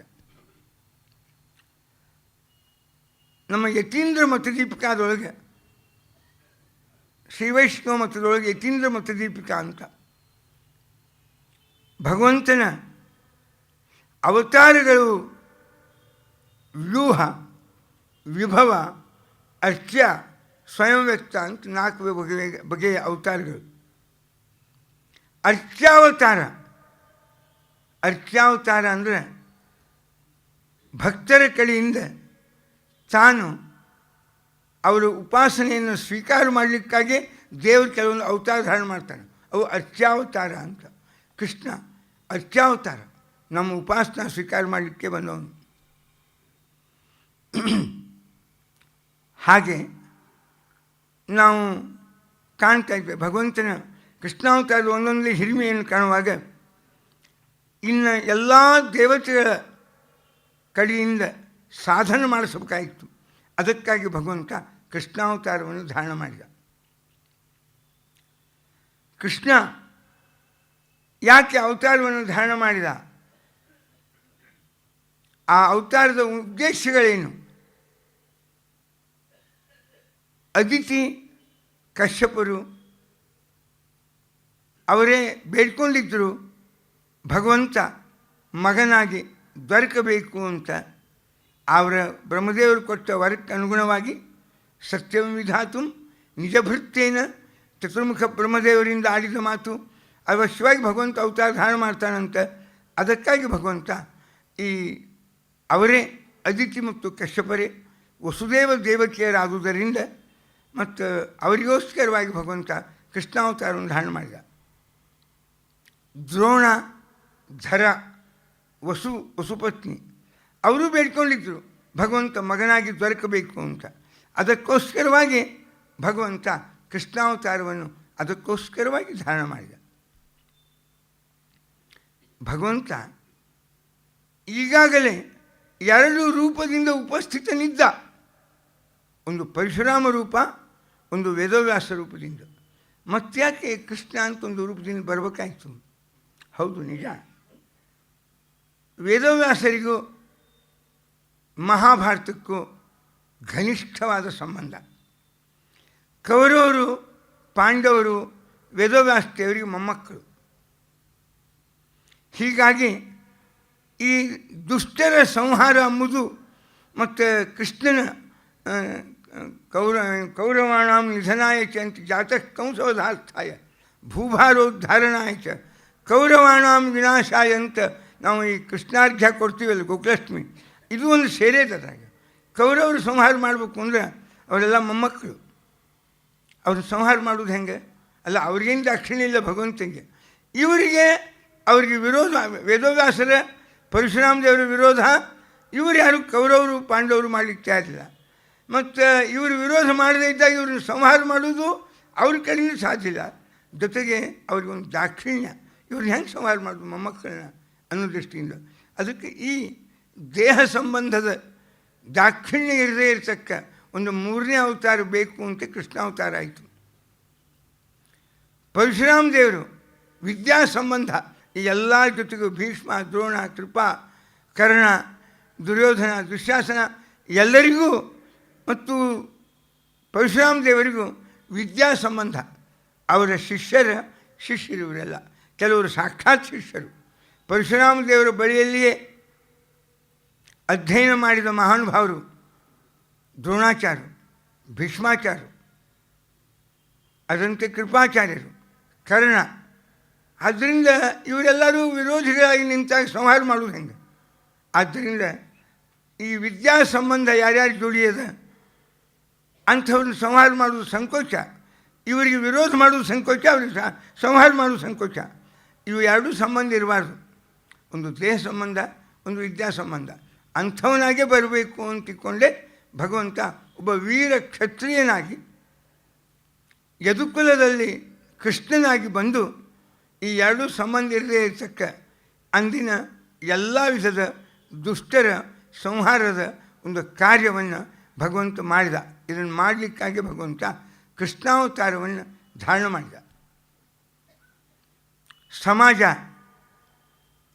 ತನ್ನದೇ ಆದ ಕರ್ತವ್ಯದ ಭೂಮಿಕೆಯಿಂದ ದೂರ ಸರಿದಾಗ, ಸಮಾಜದ ಅಂಗ ತಾವು ಮಾಡಬೇಕಾದ ಕರ್ತವ್ಯವನ್ನು ಮರೆತಾಗ ಇವರನ್ನು ಜಾಗೃತಗೊಳಿಸಿ ಮತ್ತು ಇವರಲ್ಲಿ ಕರ್ತವ್ಯದ ಪ್ರಜ್ಞೆಯನ್ನು ಮೂಡಿಸೋದಕ್ಕಾಗಿ ಭಗವಂತ ಕೃಷ್ಣಾವತಾರ ಧಾರಣ ಮಾಡಿದ. ಯಾರ್ಯಾರು ತಮ್ಮ ಸಾಮಾಜಿಕವಾದ ಹೊಣೆಗಾರಿಕೆಯಿಂದ ಪಾಪ ದೂರ ಸರಿದಿದ್ದರು. ಒಂದು ಬ್ರಾಹ್ಮಣ. ಸಮಾಜದೊಳಗೆ ಎಂದೂ ಕೂಡ ರಾಜರು ಕ್ಷತ್ರಿಯರ ಮುಂದೆ ದೇಹಿ ಅಂತ ಕೈ ಒದ್ದು ಹಂಗಿಲ್ಲ, ಎಂದೂ ಒಡ್ಡಬಾರ್ದು. ಹಾಗೆ ಬಾಳ್ಬೇಕು, ಕೇವಲ ದೇವರ ಮೇಲಿನ ವಿಶ್ವಾಸದಿಂದ ಬಾಳ್ಬೇಕಾದದ್ದು. ಯಾವಾಗವ ಈ ಅಯೋಗ್ಯರ ಮುಂದೆ ಕೈ ಚಾಚಿದ, ಅನ್ಯಾಯವನ್ನು ಪ್ರತಿಭಟನಾ ಮಾಡುವ ಸಾಮರ್ಥ್ಯವನ್ನು ಕಳ್ಕೊಂಡು ಬಿಟ್ಟ. ಹೀಗಾಗಿ ಸಮಾಜದ ಅನ್ಯಾಯ ಯಾರು ತಡಿಬೇಕು? ಈ ತಡಿಲಿಕ್ಕೆ ಇದ್ದಂಥದ್ದು ಒಂದು ಜನಾಂಗ. ಅವರು ಯಾವಾಗ ದೇಹಿ ಅಂತ ಮತ್ತು ವ್ಯಕ್ತಿತ್ವವನ್ನು ಮಾರ್ಕೊಂಡು ಬಿಟ್ಟರು, ಅವಾಗ ತಡೆಯೋರು ಯಾರು?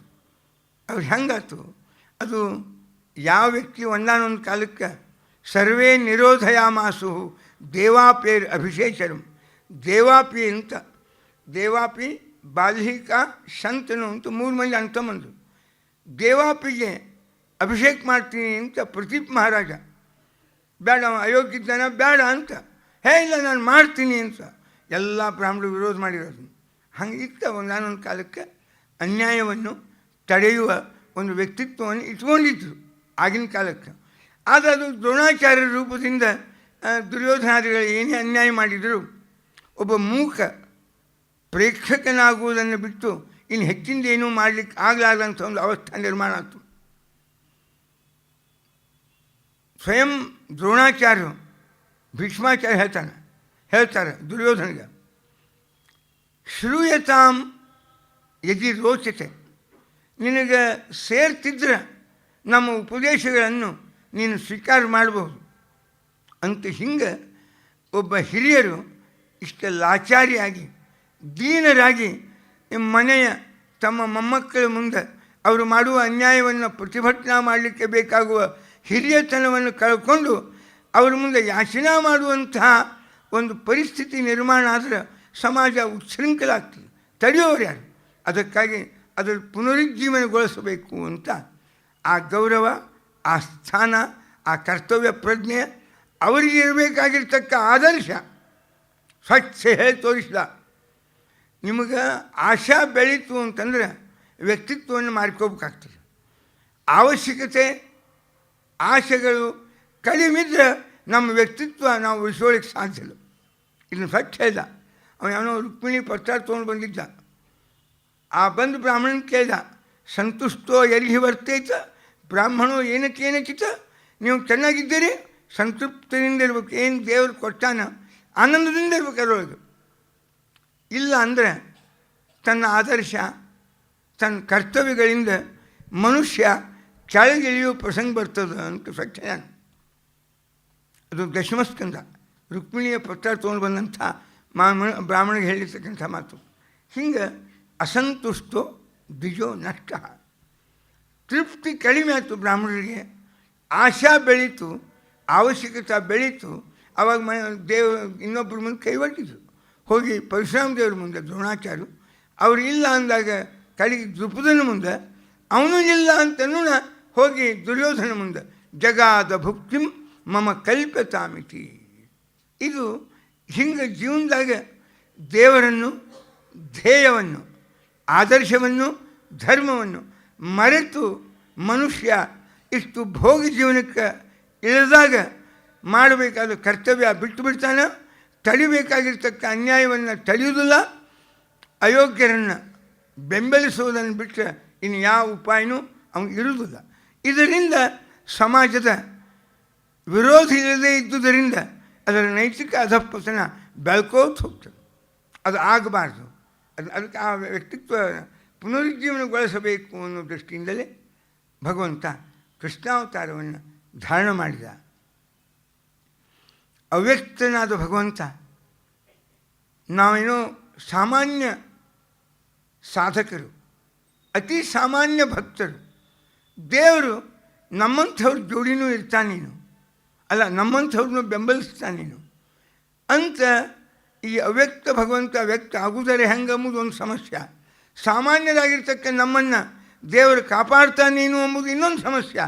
ಈ ಎಲ್ಲ ಸಮಸ್ಯೆಗಳಿಗೆ ಉತ್ತರವನ್ನು ಕೊಡಲಿಕ್ಕೋಸ್ಕರವಾಗಿ ದೇವರೇನೋ ನಿರಾಕಾರ ನಿಶ್ಚಿತ, ಅವನು ನಿರಾಕಾರನೇ, ಅವನಿಗೆ ನಿಶ್ಚಿತವಾದ ಆಕಾರ ಇಲ್ಲ. ಆದರೆ ನಿಮ್ಮ ಪ್ರೀತಿ, ನಿಮ್ಮ ಭಕ್ತಿ ಅದಕ್ಕೆ ಅನುಗುಣವಾಗಿ ನಿಮಗೆ ಯಾವಾಗ ಬೇಕು ಅಲ್ಲಿ ಆವಾಗ ಆಕಾರವನ್ನು ಪಡೆದುಕೊಂಡು ನಿಮಗಾಗಿ ಭಗವಂತ ಆಕಾರವನ್ನು ಧರಿಸಿ ಬರ್ತಾನೆ. ಅದರಿಂದ ಅವನೇನು ಸೀಮಿತ ಆಗಲಿಲ್ಲ, ಪರಾಧೀನ ಆಗಲಿಲ್ಲ. ಅವನ ಘನವಾದ ವ್ಯಕ್ತಿತ್ವಕ್ಕೆ ಯಾವುದೇ ವಿಧದ ಬಾಧ ಎಂದೂ ಬರುವುದೇ ಇಲ್ಲ. ಈ ಮಾತು ಕೃಷ್ಣನ ಬಗ್ಗೆ ನಾವು ಇದಕ್ಕೆ ತೋರಿಸಲಿಕ್ಕಾಗಿ ಭಗವಂತ ಕೃಷ್ಣಾವತಾರವನ್ನು ಧಾರಣ ಮಾಡಿದ. ಒಂದು ಮಾತದ ಧರ್ಮ ಸಂಸ್ಥಾಪನಾರ್ಥಾಯ ಸಂಭವಾಮಿ. ಏನು ಧರ್ಮದ ಸ್ಥಾಪನಾ ಅಂದರೆ ಏನು? ಸತಾಂ ಉನ್ನಾಹಕೋ ಧರ್ಮ, ಅಸತಾಂಚ ಹ್ರಾಸಕಾರಕೋ ಧರ್ಮ. ನಮ್ಮಲ್ಲಿಯ ಒಳ್ಳೆಯ ಪ್ರವೃತ್ತಿಗಳನ್ನು ಬೆಳೆಸೋದು ಧರ್ಮ, ಆ ತಿಳುವಳಿಕೆ. ನಮ್ಮಲ್ಲಿಯ ಕೆಟ್ಟ ಪ್ರವೃತ್ತಿಗಳನ್ನು ಕಡಿಮೆ ಮಾಡುವುದು ಅದು ಧರ್ಮ. ಸತಾಂ ಉನ್ನಾಹಕೋ ಧರ್ಮ, ಸಜ್ಜನರನ್ನು ಕೈ ಹಿಡಿದು ಕಾಪಾಡುವುದು ಧರ್ಮ. ಅಯೋಗ್ಯರನ್ನು ಕೆಳಗೆ ಇಳಿಸುವುದೇ ಧರ್ಮ. ಅದಕ್ಕೆ ಅಸತಾಂ ಹ್ರಾಸಕಾರಕೋ ಧರ್ಮ. ಇದನ್ನು ಜಗತ್ತಿನಾಗ ಈ ರೀತಿಯ ಧರ್ಮದ ಸ್ಥಾಪನೆಯನ್ನು ಮಾಡೋದಕ್ಕಾಗಿ ಭಗವಂತ ಕೃಷ್ಣಾವತಾರ ಧಾರಣ ಮಾಡಿದ. ಹನುಮನ್ ದೇವರು ಕಿಂಪುರುಷ ಖಂಡದಾಗ ಹೇಳಿದರು, ಕೃಷ್ಣಾವತಾರ ಯಾಕೆ ಆಗ್ತದೆ? ಅಲ್ಲ, ಭಗವಂತನ ಅವತಾರ ಯಾಕೆ ಆಗ್ತದೆ? ಮರ್ತ್ಯಾವತಾರ ಇಹ ಮರ್ತ್ಯ ಶಿಕ್ಷಣ. ಮನುಷ್ಯರಂತೆ ಭಗವಂತ ಕೃಷ್ಣಾವತಾರವನ್ನು ಸ್ಪಷ್ಟ ಮಾತು ಹೇಳಿದ. ನ ದೈವಂ, ನಾನು ದೈವಿ ಗುಣಗಳನ್ನು ತೋರಿಸ್ಲಿಕ್ಕೆ ಬಂದಿಲ್ಲ. ಪುರುಷಾಕಾರಂ, ನಾನು ಒಬ್ಬ ಪುರುಷನಂತೆ ಪ್ರಯತ್ನಗಳಿಂದ, ಒಬ್ಬ ಉತ್ತಮ ಮನುಷ್ಯ ಪ್ರಯತ್ನದಿಂದ ಏನನ್ನ ಜೀವನದಾಗ ಸಾಧನೆ ಮಾಡಬಲ್ಲ. ತನ್ನ ವ್ಯಕ್ತಿತ್ವ, ತನ್ನ ಜ್ಞಾನ, ತನ್ನದೇ ಆಗಿರ್ತಕ್ಕಂತಹ ಜನರ ಜೊತೆಗೆ ಬೆರೆಯುವ ಸ್ವಭಾವ, ತನ್ನದೇ ಆಗಿರ್ತಕ್ಕಂತಹ ಯುಕ್ತಿಗಳು, ತನ್ನದೇ ಆದ ಅನುಭವಗಳಿಂದ ಒಬ್ಬ ವ್ಯಕ್ತಿ, ಒಬ್ಬ ಮನುಷ್ಯನಾಗಿ ಪ್ರಯತ್ನದಿಂದ ಎಷ್ಟು ಎತ್ತರಕ್ಕೆ ಏರಬಲ್ಲ. ಇದನ್ನು ನಿಮಗೆ ತೋರಿಸ್ಲಿಕ್ಕೆ ನಾ ಬಂದೀನಿ ಹೊರತು ನದೈವಂ ಅನುವರ್ತತೆ. ನಾ ಹಿಂಗೆ ದೈವಿ ಗುಣ ತೋರಿಸಿದೆ, ಅಗ್ನಿ ಏನು ಕಿರುಬಳಿ ಏನೋ ಒಂದೆರಡು ಸಂತೆ ತೋರಿಸಿದೆ. ಕಿರುಬಳಿನೊಳಗೆ ಗೋವರ್ಧನಗಿರಿಯನ್ನು ಎತ್ತಿ ಹಿಡಿದು ಭಾರಿಯಾಗಿ ಇಂಥ ದೈವಿ ಚಮತ್ಕಾರಿ ಗುಣಗಳನ್ನು ತೋರಿಸ್ಲಿಕ್ಕೆ ನಾ ಬಂದವನಲ್ಲ.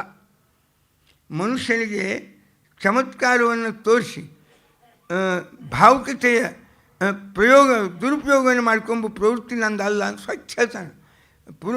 ನನಗೇನದ ನನ್ನ ಉದ್ದೇಶ, ನೀವು ಒಬ್ಬ ಉತ್ತಮ ಮನುಷ್ಯರಾಗಿ ಮಾನವೀಯ ಮೌಲ್ಯಗಳಿಂದ, ಪ್ರಯತ್ನದಿಂದ ನೀವು ಎಷ್ಟು ಉನ್ನತ ಸ್ಥಾನವನ್ನು ನಿಮ್ಮ ಜೀವನದಾಗ ನೀವು ಪ್ರಯತ್ನದಿಂದ, ಪರಿಶ್ರಮದಿಂದ ಪಡೀಬಹುದು. ಇದನ್ನು ನಾನು ನಿಮ್ಮೆಲ್ಲರ ಮಧ್ಯದೊಳಗೆ ಬಂದು ಅದನ್ನು ಹೆಂಗೆ ಹೊಂದಿ ತೋರಿಸ್ಲಿಕ್ಕೆ ಸಾಧ್ಯದ ಅದನ್ನು ತೋರಿಸ್ಲಿಕ್ಕೆ ಬಂದ. ಅಹಂ ಹಿ ತತ್ ಕಾರಯಿಷ್ಯಾಮಿ ಪರಂ ಪುರುಷಕಾರತಃ ದೈವಂತು ನ ಮಯಾ ಶಕ್ಯಂ ಕರ್ಮ ಕರ್ತು ಕಥಂಚನ. ಉದ್ಯೋಗ ಪರ್ವದಾಗ ಕೃಷ್ಣೇ ಹೇಳಿದ ಮಾತು. ನಾನು ದೈವಂತು ನ ಮಯಾ ಶಕ್ಯಂ, ನಿಮಗೆ ಈ ದೈವಿ ಗುಣ, ಈ ಚಮತ್ಕಾರ ಅಥವಾ ಅಚಿಂತ್ಯದ್ಭುತ ಇಂಥವು ಯಾವ್ಯಾವುದು ಈ ಮರಾಠಿ ಒಳಗೊಂದು ಗಾದಿ ಮಾತದ, ಚಮತ್ಕಾರ ಶಿವಾಯ್ ನಮಸ್ಕಾರ ನಾಹಿ ಅಂತ. ನೀವು ಎಲ್ಲಿ ತನಕ ಸಮಾಜಕ್ಕೆ ಏನಾದ್ರು ಒಂದೆರಡು ಚಮತ್ಕಾರ ಮಾಡಿ ತೋರಿಸೋದಿಲ್ಲ, ಅಲ್ಲಿ ತನಕ ಮಂದಿ ನಮಸ್ಕಾರ ಮಾಡುವುದಿಲ್ಲ. ಅದಕ್ಕೆ ಸುಳ್ಳು ಚಮತ್ಕಾರವನ್ನು ಮಾಡಬೇಕಾಗ್ತದೆ. ಅಲ್ಲ, ಸ್ವಚ್ಛ ಕೃಷ್ಣ ಬೈತನ, ದೈವಂತು ನಮಯ ಶಕ್ಯಂ ಕರ್ಮ ಕರ್ತುಂ ಕಥಂಚನ. ಈ ದೈವಿ ಅದು ದೇವತಾ ಗುಣ, ದೈವಿ ಲೀಲಾದಿಂದಾಯಿತು ಹೀಗೆಲ್ಲ ಏನವಲ್ಲ. ಈ ಮನುಷ್ಯ ತನ್ನ ಪ್ರಯತ್ನವಾದವನ್ನು ಅಲ್ಲಗಳೆದು ಈ ದೈವದ ಮೇಲೆ ಅವ್ರು ದೈವ ಚಲೋ ಇತ್ತು ಅದಕ್ಕೆ ಆಗ್ಯದ ಅಂತ ಹೀಗೆಲ್ಲ ಯಾರ್ಯಾವ ಪರಿಶ್ರಮದಿಂದ ಮುಂದೆ ಬಂದಾರೆ ಅಂತ ಅನ್ನೋದಕ್ಕಿಂತ, ಅಧ್ಯಯನದಿಂದ ಮುಂದೆ ಬಂದಾರೆ ಅಂತ ಅನ್ನೋದಕ್ಕಿಂತ, ಪ್ರಯತ್ನವನ್ನು ತುಂಬ ಮಾಡಿ ಅವ್ರು ತುಂಬ ಮುಂದೆ ಬಂದಿದ್ದಾರೆ ಅಂತ ಅನ್ನೋದಕ್ಕಿಂತ ಅವ್ರ ದೈವ ಚಲೋ ಇತ್ತು, ಅವರ ಅದೃಷ್ಟ ಭಾಳ ಚಲೋ ಇತ್ತು, ಅದಕ್ಕೆ ಅವರು ಸಿ ಎಮ್ ಆದರು, ಇವರು ಪಿ ಎಮ್ ಆದರು, ಅವರು ಇಂಥ ದೊಡ್ಡ ಉದ್ಯಮಿ ಆದರು, ಎಲ್ಲ ದೈವರಿ ಅಂತ ಹಿಂಗೆ ಪಾಪ ಮನುಷ್ಯ ದೈವದ ಮೇಲೆ ಹಾಕಿ ತನ್ನ ದೌರ್ಬಲ್ಯವನ್ನು ಮುಚ್ಚಿಟ್ಕೊಂಬುದು ಒಂದು ಪ್ರವೃತ್ತಿ ಇರ್ತದೆ. ಕೃಷ್ಣ ತನ್ನ ಆ ದೈವ ನಿಮ್ಮ ನಿಮ್ಮ ಎದುರಿಗೆ ತರುವುದೇ ಇಲ್ಲ ಅಂದ. ನಾ ದೈವನೇ ತರುವುದಿಲ್ಲ, ಅದು ನನಗೆ ಸಂಬಂಧ ಇಲ್ಲ. ಅಹಮ್ಮಿ ತತ್ ಕರಿಷ್ಯಾಮಿ, ನಾ ಇದನ್ನು ಮಾಡ್ತೀನಿ. ಪರಂ ಪುರುಷಕಾರತಃ, ಪುರುಷಕಾರತಃ ಒಬ್ಬ ಪುರುಷ, ಒಂದು ಪೌರುಷ ಇದೆ. ಹಿಂದಿನ ಕಾಲಕ್ಕೆ ಇರ್ತಿದ್ದಲ್ಲ ಇವೇನು ಚರ್ಚಾ ಕೂಡಿದಾಗ ದೈವ ಮುಖ್ಯೋ ಪೌರುಷ ಮುಖ್ಯ ಅಂತ. ಪೌರುಷ ಅಂದರೆ ಪ್ರಯತ್ನ. ಪ್ರಯತ್ನದಿಂದ ಏನು ಆಗಬಹುದು ಮನುಷ್ಯ, ಏನು ಮಾಡಬಹುದು ಮನುಷ್ಯ, ಇದನ್ನು ನಾನು ತಿಳಿಸೋಕ್ಕೆ ನಾ ಬಂದಿದ್ದೇನೆ. ಯಾಕಂದರೆ ಮನುಷ್ಯರಿಗೆ ಈ ದೈವಿ ಭಾವನೆಗಳಿಗಿಂತ, ದೈವಿ ಭಾವನೆ ಅಂದರೆ ಈ ಅರ್ಥದೊಳಗೆ ಯಾವೆಲ್ಲ ಚಮತ್ಕಾರ ಅಥವಾ ಅವೆಲ್ಲ ಏನೇನು ಅದೃಷ್ಟ ಅಂತ ಇನ್ನೊಂದು ತಲೆಗೆ ಕಟ್ಟೋದಕ್ಕಿಂತ ಪ್ರಯತ್ನದಿಂದ ಇದು ಕೃಷ್ಣನ ಮಾತನ್ನು ತಿಳ್ಕೊಂಡೇ ಇದನ್ನು ಭೀಮಸೇನ ದೇವರು ಹೇಳಿದರು. ಪ್ರಯತ್ನಮೇಕಮಗ್ರತೋ ನಿಧಾಯ ಭೂತಮಪ್ಪ. ಅವರಿಗೆ ಸ್ಫೂರ್ತಿ ಯಾರ್ದು ಅಂದರೆ ಕೃಷ್ಣನ ಮಾತು. ಅದಕ್ಕೆ ಪುರುಷಕಾರ್ಥ ಏನಿಲ್ಲ, ಪ್ರಯತ್ನ ಪ್ರಯತ್ನ ಪ್ರಯತ್ನ ಪರಿಶ್ರಮ. ಇದರಿಂದ ಒಬ್ಬ ಮನುಷ್ಯ ದೊಡ್ಡವನಾಗಬಹುದು. ಅದನ್ನು ತೋರಿಸಲಿಕ್ಕೆ ಬಂದಿದ್ದೀನಿ. ಮನುಷ್ಯ ಧರ್ಮಶೀಲಸ್ಯ ಲೀಲಾ ಸಾ ಜಗತೀಪತೆ ಬೌಹೀ ಸಂಸರಮಾಣೋ ವೈ ಯೋನೀರ್ ವರ್ತಾಮಿ ಸತ್ತಮ. ನಾ ಬಹಳಷ್ಟು ಯೋನಿಗಳಲ್ಲಿ ಹುಟ್ಟು ಬರ್ತಾ ಇದ್ದೇನೆ. ಧರ್ಮ ಸಂರಕ್ಷಣಾರ್ಥಾಯ ಧರ್ಮ ಸಂಸ್ಥಾಪನಾಯ ಚ ತೈಹಿ ವೇಷೈಶ್ಚ. ಭಗವಂತನ ಇಂತಿಂಥ ವೇಷಗಳು, ಈ ರೂಪಗಳು ಯಾಕಂದ್ರೆ ನಾನು ಬೇಕಾದಿರಬಹುದು. ಅಧರ್ಮೇ ವರ್ತಮಾನಾನಾಂ ಸರ್ವೇಷಾಂ ಅಹಮಚ್ಯುತಃ ಧರ್ಮಸ್ಯ ಸೇತುಂ ಬಧ್ನಾಮಿ ಚಲಿತೆ ಚಲಿತೆ ಯುಗೆ. ಚಲಿತೆ ಚಲಿತೆ ಯುಗೆ. ಯುಗ ನಿಲ್ಲುವುದಲ್ಲ, ಅದು ನಡೆಯುವುದು, ಓಡುವುದು. ಇದಕ್ಕೆ ಯುಗ ಅಂತಾರೆ, ಇದು ಕಾಲ ಅಂತಾರೆ. ಕಾಲ ಅದು ಯಾವಾಗಲೂ ಒಂದು ಕಡೆ ನಿಲ್ಲುವುದಿಲ್ಲ, ಹರಿತಿರ್ತದೆ. ಮನಸ್ಸು, ಕಾಲ, ದ್ರವ ಅಂದರೆ ನೀರು, ಇವೆಲ್ಲ ಇವು ನಿಂದಿರುವುದೇನು? ಇವು ಯಾರ್ಯಾರು ಡ್ಯಾಮ್ ಕಟ್ಟಿ ನಿಂದಿರ್ಸ್ಲಿಕ್ಕೆ ಬರ್ತೇ, ಇನ್ನು ಬರುವುದಿಲ್ಲ. ಇವೆಲ್ಲ ಮನಸ್ಸು ಕಟ್ಟಲಿಕ್ಕೆ ಯಾರ ಕೈಯಿಂದ ಸಾಧ್ಯ ಆಗೋದಿಲ್ಲ. ಯಾರೂ ಕಟ್ಟಿಲ್ಲ ಇವತ್ತಿನ ಮನಸ್ಸು. ಅದು ಏನು ಅಖಂಡ ಹೋಗ್ತಿರ್ತದೆ. ಇದು ಅನುಭವ ವೇದ್ಯ. ಕಾಲ ಅದು ಉರುಳ್ತಾನೇ ಇರ್ತದೆ. ಕಾಲ ಕಟ್ಟಿ ನಿಲ್ಲಿಸ್ತಾರೆ. ಇನ್ನೇನಿಲ್ಲ, ಈಗ ನಾವು ಎಷ್ಟು ವಯಸ್ಸದ ಇಷ್ಟೇ, ಇದಕ್ಕೂ ಮುಂದೆ ವಯಸ್ಸಾಗೋದೇ ಇಲ್ಲ ನಮಗಂತ ಏನು ಅನ್ಲಿಕ್ಕೆ ಬರೋದಿಲ್ಲ. ಒಂದು ರಾತ್ರಿ ಕಳೀತು ಅಂದರೆ ಮುಗಿದು ಹೋಗ್ತು, ಒಂದು ದಿವಸ ಹೋಗ್ತದು. ಇದು ಕಾಲ, ಅದು ತಡೀಲಿಕ್ಕೆ ಬರುವುದಿಲ್ಲ. ಮನಸ್ಸು ತಡೀಲಿಕ್ಕೆ ಬರುವುದಿಲ್ಲ. ಇವೆಲ್ಲ ವೇಗಗಳು. ಹಂಗೆ ದ್ರವ ಪದಾರ್ಥ, ನೀರು, ಇವೆಲ್ಲ ತಡೀಲಿಕ್ಕೆ ಬರದೇ ಇದ್ದದ್ದು. ಹಂಗೆ ಈ ಯುಗ, ಕಾಲ ಚಲಿತೆ ಚಲಿತೆ ಯುಗೆ. ಈ ಕಾಲ ಸದಾ ಪರಿವರ್ತನಶೀಲ. ಸಮಯ, ಸಮಾಜ ಇದು ಪರಿವರ್ತನಶೀಲವಾದದ್ದು ಯಾವಾಗಲೂ.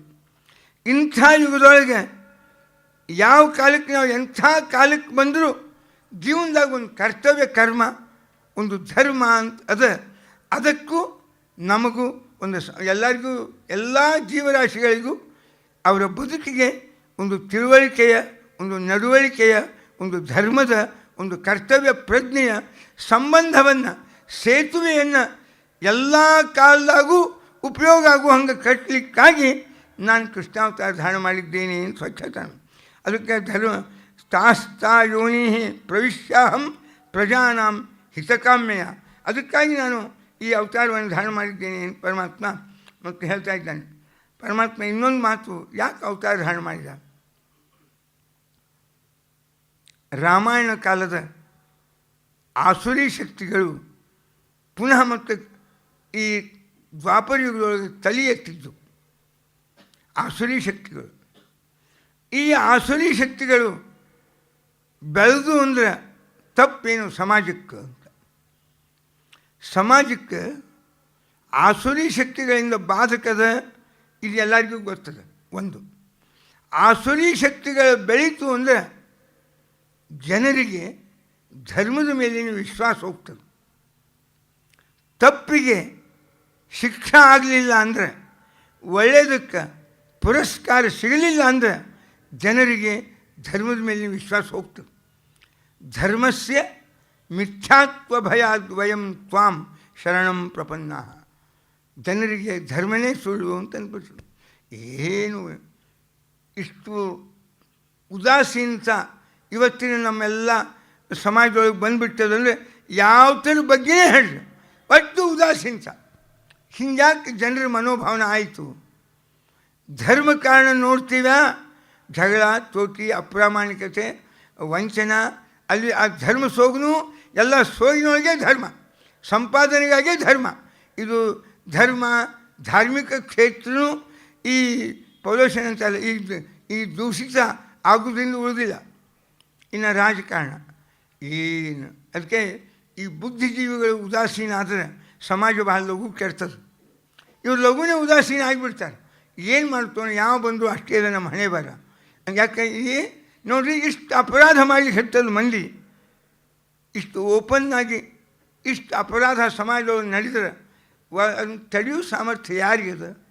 ಯಾವ್ಯಾವನು ತಳಗಿದ್ದಾಗ ಮಾತಾಡ್ತಾನೆ, ಅಲ್ಲಿ ಬಂದ ಅಂದರೆ ಎಲ್ಲ ಬಾಯಿ ಬಂದ, ಮತ್ತು ಅಲ್ಲಿನ ತಳಗಿದ್ನಲ್ಲೂ ಅಧಿಕಾರದಿಂದ ಮತ್ತು ಚೆಕ್ ಉಪನ್ಯಾಸ ಮಾಡ್ತಾನೆ, ಲೆಕ್ಚರ್ ಅಂತ. ಅವರೆಲ್ಲರದು ಹಣೆ ಬರ ನಾವು ಕಟ್ಟಿ ಜೀವನದಾಗ ಒಟ್ಟು ಈ ಅನ್ಯಾಯ, ಈ ಅಧರ್ಮ, ಇದಕ್ಕೆ ಏನೇನೇನೇನೇನೇನು ಶಿಕ್ಷೆ ಆಗೋದಿಲ್ಲ, ಪರಿಹಾರನೂ ಇಲ್ಲ, ಇದಕ್ಕೆ ಶಿಕ್ಷಾನೂ ಇಲ್ಲ. ಈ ಥರದ ಮನೋಭಾವನ ಅದು ಇದಕ್ಕೆ ಉದಾಸೀನತ ಅಂತ. ಇವತ್ತು ನಮ್ಮ ಹಣೆ ಬರ ಹಿಂಗೆ ಇದೆ. ಎಲ್ಲ ಸಮಾಜದ ಏನು ಅಲ್ಪ ಸ್ವಲ್ಪ ಓದ್ಕೊಂಡಿರ್ತಕ್ಕ ಬುದ್ಧಿಜೀವಿಗಳು ಅಂತಿದ್ದಾರೆ, ಇವರಲ್ಲಿ ದೊಡ್ಡ ಮುಡಿದ ಒಂದು ದೊಡ್ಡ ಭಾವನೆ ಏನು ಅಂದರೆ ಉದಾಸೀನತ. ಏನು ಯಾರು ಬಂದರೂ ಅಷ್ಟೇ ಇದೆ, ಏನು ಇದನ್ನು ಸುಧಾರಿಸ್ಲಿಕ್ಕೆ ಸಾಧ್ಯನೇ ಇಲ್ಲ. ಮ್ಯಾಲಿಂದ ಕೆಲಸನಕ ಹರಡಿದ ಕ್ಯಾನ್ಸರ್ದಂತೆ ಇರ್ತಕ್ಕ ಈ ಭ್ರಷ್ಟಾಚಾರ ಆಗಲಿ, ಈ ಅಪ್ರಾಮಾಣಿಕತೆ, ಈ ಅನೈತಿಕತೆ, ಈ ಚಾರಿತ್ರ್ಯ ಭ್ರಷ್ಟತೆ, ಈ ವ್ಯಸನಗಳು, ಇವನ್ನ ಯಾರು ಹೆಂಗೆ ಪರಿಹಾರ ಮಾಡ್ತೀರಿ? ಇವನ್ನ ಏನು ಮಾಡಲಿಕ್ಕೆ ಆಗೋದಿಲ್ಲ. ಅದಕ್ಕೆ ಅಲ್ಲ, ದೇವರೇ ಮಾಡಬೇಕು, ಅವನು ಮಾಡುವಲ್ಲ, ಅವನು ಶಿಕ್ಷೆ ಆಗೋಲ್ತು ಜಗತ್ತಿನಾಗ. ಹಿಂಗೆ ದೇವರ ಮೇಲೆ, ಧರ್ಮದ ಮೇಲೆ ವಿಶ್ವಾಸ ಹೋಗ್ತಾ ಇದೆ. ಧರ್ಮಸ್ಯ ಮಿಥ್ಯಾತ್ವ ಭಯಾತ್ ವಯಂ ತ್ವಾಂ ಶರಣಂ ಪ್ರಪನ್ನ. ಅದಕ್ಕೆ ನೀನು ಶರಣಕ್ಕೆ ಬಂದಿದ್ದೀವಿ. ಇದು ಆಗಬಾರ್ದು ಜಗತ್ತಿನಾಗ. ಅಪರಾಧಕ್ಕೆ ಶಿಕ್ಷೆ ಆಗಬೇಕು, ಒಳ್ಳೆಯದನ್ನು ಮಾಡಿದ್ದಕ್ಕೆ ಪುರಸ್ಕಾರ ಆಗಬೇಕು. ಇದರಿಂದ ಸಮಾಜ ಜೀವನದಾಗ ಒಂದು ಕರ್ತವ್ಯ ಪ್ರಜ್ಞೆ, ಒಂದು ಭಯ, ಒಂದು ಒಳ್ಳೆಯ ರೀತಿಯಾಗಿ ಪ್ರಾಮಾಣಿಕನಾಗಿ ಬದುಕಿದ್ದಕ್ಕೆ ಒಂದು ಭರವಸೆ ಸಮಾಜದೊಳಗೆ ಮೂಡಬೇಕಾಗಿದೆ. ಅದನ್ನು ನೀನು ಮೂಡಿಸಿ ತೋರಿಸು. ಹಾಗಾಗಿ ಇವೆಲ್ಲ ಮೇಲ್ನೋಟಕ್ಕೆ ಧರ್ಮದ ವೇಷ ಹಾಕ್ತಾರಲ್ಲ, ಇದಕ್ಕೇನು ಅದೇ ಇವುದೆಲ್ಲ ವೇಷದ, ಇದು ತೋರಿಕೆ. ಇದಕ್ಕೆ ಧರ್ಮಾಚಾಲ್ಯ ಜನಯಿತ್ವೈವ ಭೂಮೌ. ಈ ಭೂಮಿಯೊಳಗೆ ನೀನು ಹುಟ್ಟಿ ಈ ಧರ್ಮಾಚಾಲ್ಯ, ಇವರೇನೋ ಒಂದು ಧರ್ಮದ ವೇಷ ಹಾಕಿ ಸಮಾಜಕ್ಕೆ ಮೋಸ ಮಾಡ್ತಾ ಇದ್ದಾರೆ. ಇದರಿಂದ ಅವರನ್ನು ದೂರ ಸರಿಸುವ ಕೆಲಸ ನೀವು ಮಾಡಲಿಕ್ಕೆ ಬೇಕು. ಇವರೆಲ್ಲ ಏನು ಮಾಡಲಿಕ್ಕೆ ಹೇಳ್ತಾರೆ? ಮೋಸ, ವಂಚನೆ ಎಲ್ಲ ಕ್ಷೇತ್ರದಾಗೂ ತುಂಬೇದು, ಎಲ್ಲ ಕ್ಷೇತ್ರದಾಗ ತುಂಬೇದು. ಮೂಢನಂಬಿಕೆಗಳು ಭಾಳ ಬೆಳೆದಾವೆ, ಹಾಗೆ ಬೆಳೆದಿದ್ದು. ಅದಕ್ಕೆ ಪರಿಹಾರಕ್ಕೆ ಕೃಷ್ಣಾವತಾರ. ಜರಾಸಂಧ ಒಂದು 100 ಮಂದಿ ರಾಜರನ್ನು ಬಲಿ ಕೊಟ್ಟರೆ ಅದರಿಂದ ನಮ್ಗೆ ಒಳ್ಳೆಯ ಸಮೃದ್ಧಿ ಆಗ್ತದೆ, ನನಗೆ ಭಾರಿ ಶಕ್ತಿ ಬರ್ತದೆ ಅಂತ ಒಂದು 86 ಮಂದಿ ರಾಜರನ್ನು ಇಟ್ಟಿದ್ದ. ಇನ್ನೊಂದು 14 ಮಂದಿ ಸಿಗಬೇಕಾಗಿತ್ತು ನಮ್ಗೆ. ಇದು ಅಂಥ ವ್ಯಕ್ತಿ ಅವ, ಪ್ರಚಂಡ ಪರಾಕ್ರಮಿ. ಇವೆಲ್ಲ ಮೂಢನಂಬಿಕೆಗಳು, ಒಬ್ಬೊಬ್ಬರದೇ ಒಂದೊಂದು ನಮೂನಿ. ಇವನ್ನೆಲ್ಲ ಸಂಹಾರ ಮಾಡಿ ಆ ಮೂಢನಂಬಿಕೆಗಳನ್ನು ಹೊಡೆದೋಡಿಸೋದಕ್ಕೋಸ್ಕರವಾಗಿ ಇವ್ರು ಹೆಂಗಿದ್ರು ಸಮಾಜದಾಗ? ನಮ್ಮ ದುರ್ಯೋಧನ, ಶಕುನಿ, ದುಶ್ಯಾಸನ, ಇವರೆಲ್ಲರೂ ಸಮಾಜದೊಳಗೆ ಹೆಂಗಿದ್ರು? ಕರ್ಣನೂ ಅಷ್ಟೇ. ಅಪಿ ಘೋರಾಪರಾಧಸ್ಯ ಧರ್ಮಮಾಶ್ರಿತ್ಯ ತಿಷ್ಠತಃ ಸಹಿ ಪ್ರಚ್ಛಾದ್ಯತೆ ದೋಷಾನ್. ಶೈಲೋ ಮೇಘೈರಿವ, ಬೆಟ್ಟ ಅದಕ್ಕೆ ಮೋಡಗಳು ಸುತ್ತಕೊಂಡು ಅಂದರೆ ಬೆಟ್ಟ ಕಾಣಿಸೋದಿಲ್ಲ ನಮಗೆ. ಅದೇನದ ಬೆಟ್ಟದ ನಿಜವಾದ ಪರಿಚಯ ಮೋಡಗಳಿಂದ ಆವರಿಸಿದ ಕಾಣದೇ ಇದ್ದಂಗೆ ಇವೆಲ್ಲ ಬೇಕಾದ ಅಪರಾಧಗಳನ್ನು ನಾವು ಮಾಡಲಿ.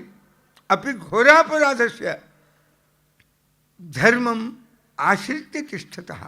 ಒಂದು ಧರ್ಮದ ವೇಷ, ಧರ್ಮದ ಇರುವಿಕೆ, ಸಮಾಜದ ಎದುರಿಗೆ ನಾವು ಧಾರ್ಮಿಕರು ಅಂತ ತೋರಿಸಿಬಿಟ್ವಿ ಅಂತಂದರೆ ನಮ್ಮ ಎಲ್ಲ ಪಾಪಗಳನ್ನು ಅದು ಮುಚ್ಚಾಗ್ತದೆ. ಅದಕ್ಕೆ ನೀವು ವೇಷ ಯಾವಾಗಲೂ ಧಾರ್ಮಿಕರದ್ದು ಇರಲಿ, ಮತ್ತು ಮೇಲ್ನೋಟಕ್ಕೆ ಕೃತಿಗಳು ಅದು ಧಾರ್ಮಿಕ ಇದ್ದಂಗಿರಲಿ. ಒಳಗೊಳಗೆ ನಿಮಗೇನು ಸ್ವಾರ್ಥವನ್ನು ಸಾಧನೆ ಮಾಡಬೇಕಾಗಿದೆ ಅದನ್ನೇ ಮಾಡ್ತಾಯಿರಿ. ಇವು ಆವತ್ತಿನ ಕಾಲದ ರಾಜಕೀಯ ಮೌಲ್ಯಗಳಿವು. ಅಜ್ಞಾಧಾನೇನ ಯಜ್ಞೇನ ಕಾಷಾಯೇಣ ಜಟಾಜಿನ ಲೋಕಾನ್ ವಿಶ್ವಾಸಯಿತ್ವೈವ ತಥೋ ಲುಂಪೆ ಯಥಾ ವೃಕಃ ಅಂತ ಒಬ್ಬ ಕನ್ನಡ ಕವಿ ಬರೆದಿದ್ದ. ಕುರಿಗಳು ಸಾರ್, ನಾವು ಕುರಿಗಳು ಅಂತ. ನಿಮ್ಗೆ ಗೊತ್ತದೆ ಯಾರು ಬರ್ತಾರೆ ಏನು ಎಲ್ಲ ಬೆಂಗಳೂರಾಗಿನ ಹೇಳಿ ಕಾಣಲಿಲ್ಲ. ನಾವು ಶುದ್ಧ ಕುರಿಗಳು. ಇದು ಕಣಿಕ ನೀತಿ, ಇದು ಅವತ್ತಿನ ಪ್ರಚಲಿತ ರಾಜನೀತಿ. ಈ ರಾಜಕೀಯ ಮೌಲ್ಯಗಳನ್ನೇ ನೀ ಕಡಿಮೆ ಮಾಡಲಿಲ್ಲ ಅಂದ್ರೆ, ಅದಕ್ಕೆ ಆಘಾತವನ್ನು ಉಂಟು ಮಾಡಲಿಲ್ಲ ಅಂದ್ರೆ ಸಮಾಜಕ್ಕೆ ಧರ್ಮದ ಬಗ್ಗೆ, ನೀತಿಯ ಬಗ್ಗೆ ಇರಬೇಕಾಗಿರ್ತಕ್ಕ ವಿಶ್ವಾಸ ಹೋಗ್ತದೆ. ಅಜ್ಞಾಧಾನೇನ ಬೆಂಕಿ ಹಚ್ಚಿ ಸುಟ್ಟು ಹಾಕಿ ನಾವು ಸಂಪಾದನೆ ಮಾಡಬೇಕು. ಯಜ್ಞೇನ ಯಜ್ಞಯಾಗ ನ್ಯಾಯದಿಂದ ಅದು ಸಂಪಾದನೆ ಮಾಡಬೇಕು. ಕಾಷಾಯೇನ ಶಾಟಿ ಅರೆ ಉಟ್ಕೊಂಡು ಏನು ಅಡ್ಡಿ ಇಲ್ಲ, ಸಂಪಾದನೆ ಮಾಡಬೇಕು. ಸಮಾಜ ಶಾಟಿಗೆ ಲಘು ಮರಳಾಗ್ತದೆ. ಶಾಟಿಯಿಂದ ಸಂಪಾದನೆ ಮಾಡುವಷ್ಟು ಕರಿ ಕೋಟ್ನಿಂದ ಸಂಪಾದನೆ ಮಾಡಲಿಕ್ಕೆ ಬರುವುದಿಲ್ಲ. ಇಲ್ಲ ಆ ಖಾಕಿಯಿಂದ ಬರಲಿಕ್ಕೆ ಬರುವುದಿಲ್ಲ. ಅದು ಖಾದಿ ಖಾದಿ ಖಾದಿ ಖಾಕಿ ಇವೆಲ್ಲಕ್ಕಿಂತ ಮೀರಿಸಿದ್ದು ಯಾವುದು ಅಂದರೆ ಕಾವಿ ಅಂತನ. ಯಾರು ಇದು ಕಾಷಾಯೇನ ಜಟ ಅಜಿನ, ಜಟ ಅಜಿನ ಅಂದರೆ ಕೃಷ್ಣಾಂಜನ. ಒಟ್ಟು ಮಂದಿಯ ಜನರ ವಿಶ್ವಾಸವನ್ನು ಗಳಿಸ್ಬೇಕು, ಆಮೇಲೆ ಅವರನ್ನು ಲೂಟಿ ಮಾಡಬೇಕು.